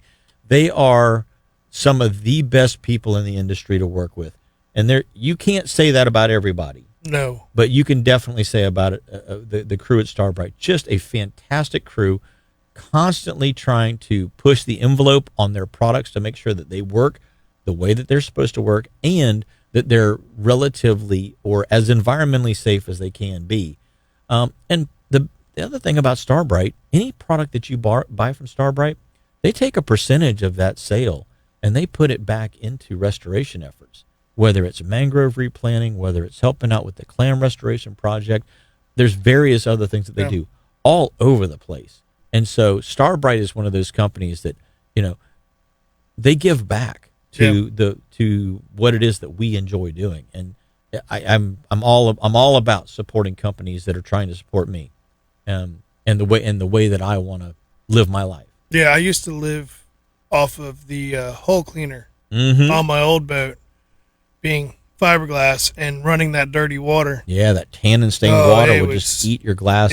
Well, not eat it, but it just stains it. Yes, soak it in. It's like sticking it in tea water. Yeah. Now I use the salt away, and I got one that's very similar to this. I think it's the Reggae. Yeah. And I use that just keeping my motor, because I mean that salt sticks to everything. Yep. So I use them basically to keep my motor shiny. Well, like you've seen the commercials, okay, with the salt off product, you either have to manually or chemically remove the salt. Yep. You know, you can hose it, the little residue still stays there. For some reason it stays. Yeah. So it's either manually scrubbing it off, washing it off, whatever happens to be, or chemically removing it with the salt off.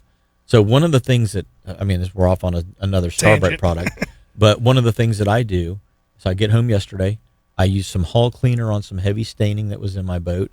I use the non-skid deck cleaner to clean the deck, and away we go. We're done. Get to the motor end of it, wash the motor down, and rinse the motor out with the salt off flush kit. And I fill the cup, but I run about half the cup through my motor, then I shut it off. I take it off of the motor, I put my spray nozzle on, I go do my rims, my brakes, anything on the trailer, my spare tire, my winch, everything that's metal and then take the remaining amount and spray the whole top deck of the boat down so that the salt off gets into all the little, like all of your your latches in your deck lids and stuff, and let it settle and just rest in there and then dry that way. So it's leaving a protective coating on the whole top of the boat. So it's just one of the ways that I keep my boat looking good. I mean, my boat's going on 6 years old. It's got 365 days a year in the sun because I don't have a cover to put it under. Yeah. And it's got 270-ish days on the water each year that it's actually soaking in the salt water, as well as salt water on top, beating it to death. And so I have to do everything I can to keep that thing looking good. But after 6 years, it looks very good for a boat that's been in that much salt water with that much use. We got Captain Jeff Kranick on the line. Good morning, buddy. Good morning, guys. How are you doing today? I'm staying dry. It's raining over here in Palm Bay right now. Oh, really? Well, that's a good thing. We could use some rain. Yeah, overnight my grass went from dingy brown to trying to get green again. So you got to love Bahia. Well, that's the one thing about it that you don't have to deal with St. Augustine, is that it will come back. Yeah. St. Augustine, after the bugs get done chewing it all summer long, then the freeze gets it in the winter. Hey, I just called to remind everybody, because I know there's some spots still open. The South Brevard, well, actually, it's not South Brevard anymore. It's Brevard chapter of Ducks Unlimited is having their annual dinner tonight at the Palm Bay Senior Center. Oh, really? Things kick off around 6 o'clock. 5:30, 6 o'clock is drinks. Dinner, auction, live auction, silent auction. Those guys do it up right. So if you got nothing to do tonight, come on by. And I was just on the phone with John Resch last night. So, and that's where's that at again? I'm sorry, that's the Palm Bay Senior Center off of Culver Road, just off of 95. Gotcha. Okay. Well, man, thanks for that heads up. Yeah. Still working on waiting to hear back from St. John's about their next radio visit with us. So Caitlin actually got in touch with me on Thursday and said she was trying to set that up and get that going. So hopefully between you and myself, one of us will hear back very soon. Caitlin called you? Yeah. You said? Yeah, I gave her your number. Yeah, so, I appreciate that. Appreciate that. Okay. Yeah, you do have a couple of sprinkles right over top of you right now, don't you? I'm looking at the radar. Yep. That's all I got for you this week. I think I'm in studio next week, right? I believe so. That'll be fun. We'll get you back in here. I'd call, but I'll be in the hatch. What'd you say, Billy? I said I'd call, but I'll be in the hatch in the middle of a tournament. Yep. They don't allow phone calls. They're mean. So like where's that. your tournament next week? Out of Steenhatchee. Steenhatchee. Okay. Seahag Marina. Oh yeah. Yep. Great place. Yep. I enjoy that place. Seahag. Yep. Well, thanks so much for that update on the DU banquet tonight at the Palm Bay Senior Center, and try and stay dry down there, buddy. Okay, I'll catch up with you in a little while. All right, sounds good, bud. Good talking to you, Billy. You too, Jeff. Take care. Bye now. Little sprinkles, man. We could use a couple of little sprinkles. I actually got wet coming down 520. Did you really? It lasted about 3 seconds. Yeah. Enough that I had to turn the windshield wiper on. Just enough to collect the dust into little balls on the top of your hood. Yeah. The pollen, the dust. Man, I was fishing in Hallover Canal 2 days ago, and I was looking at the Australian pines and the amount of pollen that is blooming on them right now. You know, we have multiple seasons here, okay? We have, as my wife says, we'll start at the beginning of the year. We have almost summer, and then we have summer, and then later in the year we have still summer, and then we have Christmas. Yeah. But in between, there's other things that we have. We have, in the springtime, we have the pollinating. It just never quits. The pollinating has begun. So it's one of the things that we get to look forward to. And then in May, we get love bug season. Oh joy! Yeah. So you go from the pollinating to love bugs. And either way, And then the rest of the year, it's just straight out. You it's better straight have out Starbright mosquitoes. to help clean your truck too. Exactly. It's straight out mosquitoes from then on. Yeah. Guys and gals, we're going to take our last break of the day. When we come back, we're going to have the wrap up with Captain Billy Pettigrew and myself. So don't go away. We're going to be right back.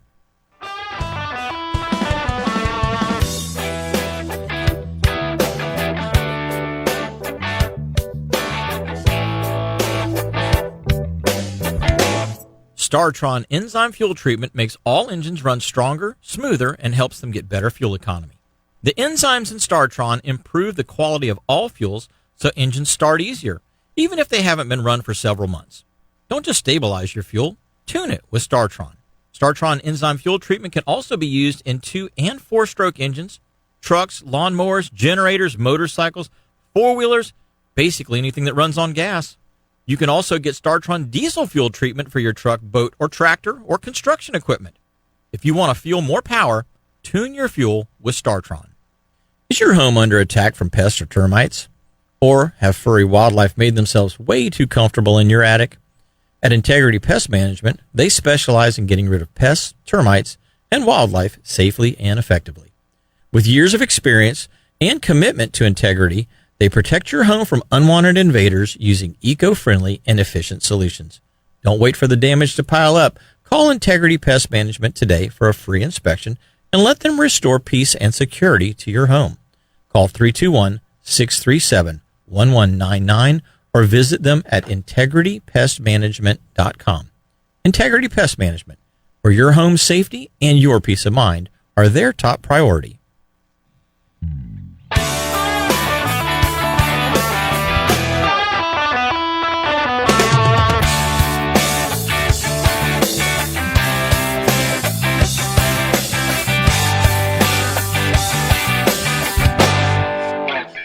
Hey, gang, this segment of the show is brought to you by Mudhole Tackle, and they've got some stuff going on over at Mudhole today. Actually, we've got a jigging seminar with Justin Ritchie going on over there today at 10:30. So if you guys are interested in learning how to vertical jig or slow pitch jig, Justin Ritchie is one of the best guys I know that does that. But here's what else they've got going on. They've got the 50th anniversary. I can't believe Mudhole's been in business 50 years. Really? Selling rod parts for 50 years now. That's a long time. It is. I remember it was all online. Yeah. And now they got a full building. Well, with everything. that Mudhole custom tackle building is solid. Yes. That is a solid representation of really good products, plus all of the parts that you would ever need. But, you know, whether you're chasing bass, redfish, or heading offshore, Mudhole basically has your tackle needs covered if you're over in that Oviedo area.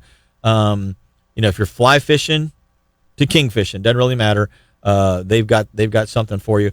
So rods, reels, lines, all of that stuff as well. But coming up, they've got their 50th anniversary block party that's coming up here, and that is going to be on April the 18th at Mudhole. So in a couple of weeks, there's going to be over 40 different fishing brands there being represented by captains, local captains, pro staff guys, and factory reps.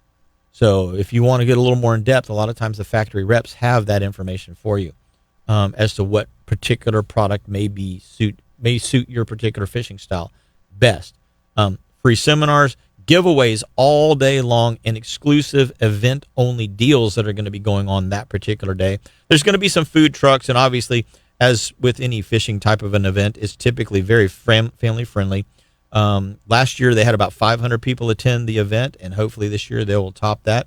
But it's all happening over at Mudhole Custom Tackle in Oviedo, and that's on today for the seminar that they're having for the jigging seminar, and then their 50th anniversary on April the 18th.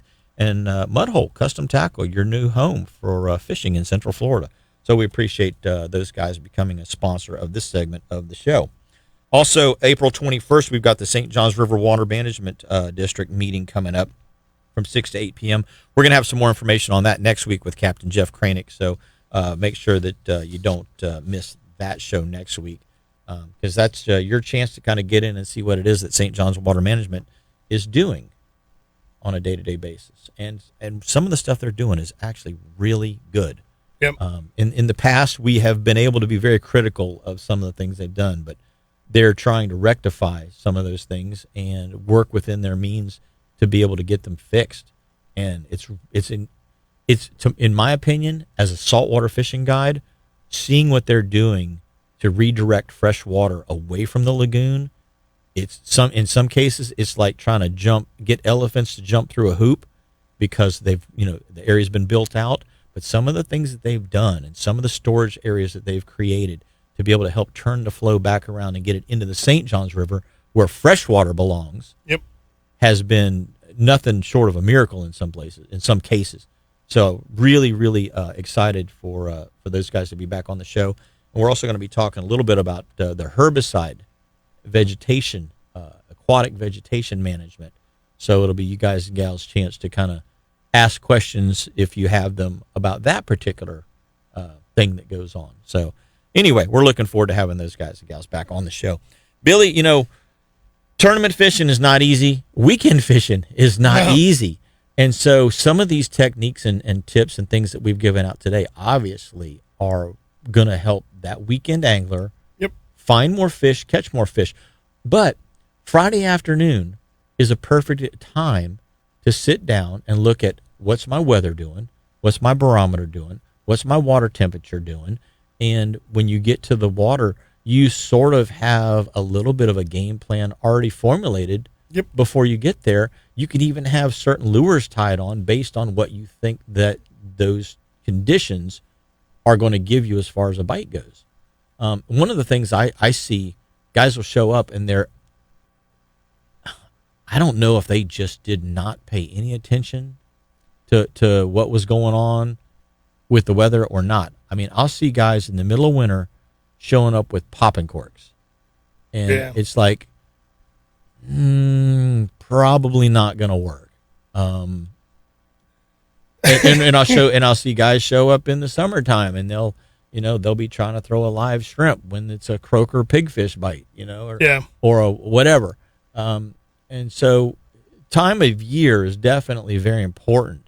Not that snook in June won't eat that shrimp, okay? I'm not saying he won't. Hey, I'm just saying we caught a legal snook on a chunk of crab. Right. So things happen. Things happen. But your chances get better if you target with a lure that imitates the type of bait fish that they're feeding on at that particular time of the year.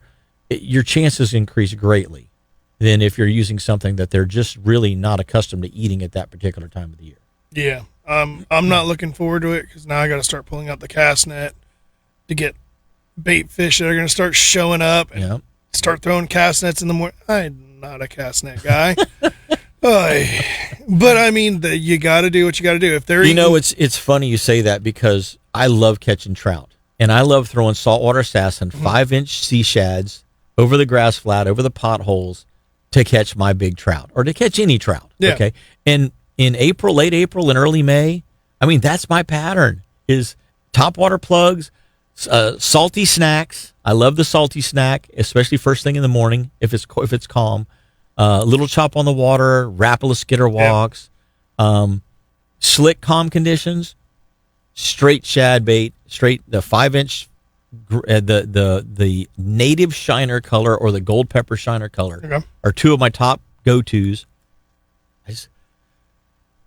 Excuse me. I just love throwing those baits because they glide through the grass easily. Everything eats them. Redfish, trout, and snook all eat them. And it's just like, okay, this is what I'm going to I'm looking forward to throwing.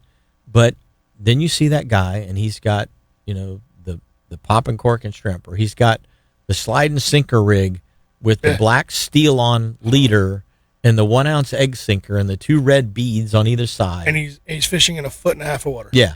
And it's just like, it's just probably not the right thing. But so it's imperative to me to, especially with this show, to teach people that there may be a time for that rig. Yeah. I'm not sure I've ever seen now, one. I will say this. I will say this. I will have a popping cork on every once in a while in the summertime. Summertime, yes.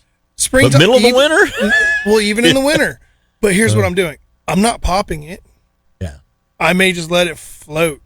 And it's just that extra rod. Like you said, you never know.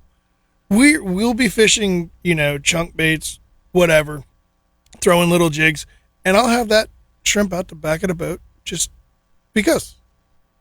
You never know. And it could be that trout. Yep. It could be that snook. It could be that tarpon. Yeah. Or it could be that stingray. Hey, you leave the stingrays and hardheads to me. I got it covered, okay? But, I mean, that's what it comes down to. I mean, it's just, like, you understand what you're doing. One of the things I do on my charters, I offer an on-the-water experience, on-the-water learning. Absolutely. Where you get a personalized 1 or 2 person, and basically it's a personal seminar on how I rig my baits. While we're fishing, trying to catch fish, how I work the baits, how I use this, how we throw topwater, how to do the loop knot, how to do this when I'm throwing a spoon, and the problem is why you're using this particular rod and this particular reel. Yeah. So it's one thing that I do offer, and it's but every area is different. You've got grass. Yep. I don't. So me going down there throwing a 5-inch paddle tail, I know on my head because it's grass, tournament fishing being everywhere else, I know how to fish grass. But somebody, like you said, the weekend word that's never done it before, it's hard for them to understand that you don't throw an ounce of lead with a steel leader, with a 5/0 hook. With a dead shrimp. With a dead shrimp. Right in the middle. Yep. Not in one end or the other, where it can even look remotely natural. Yeah. Just hook it right through the center. So. Or hook it 3 times on the hook, just so they can't steal it off. Like you're running a wiggler through the hook. But that's one of the most important things for guys and gals to remember is that whenever you're going with a captain, it's not just a fishing excursion; it's a learning opportunity. And guys like yourself create fishing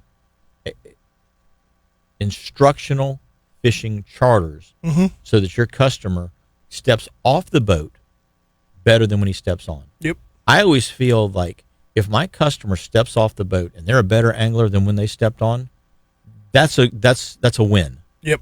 No matter what the fish did that day, whether the fish bit, didn't bite, doesn't matter. That's a win for my customer. He just got a great experience because he's now a better angler. His skill set, and most of it is casting. Better. Yeah. Learning to cast properly. Yep. So. Yep. Well, Billy, how does somebody get a hold of you and go out there and get an instructional fishing charter, or just go out and have some fun if they already know how to catch the fish and which end of the rod they're supposed to hold on to? They can go to my website, Redfish Tails. It's TAILS.com. They can reach me on my phone. 386-316-0136. Yeah, there's a lot of 3s and 6s in it, but you can reach me there. Shoot me an email.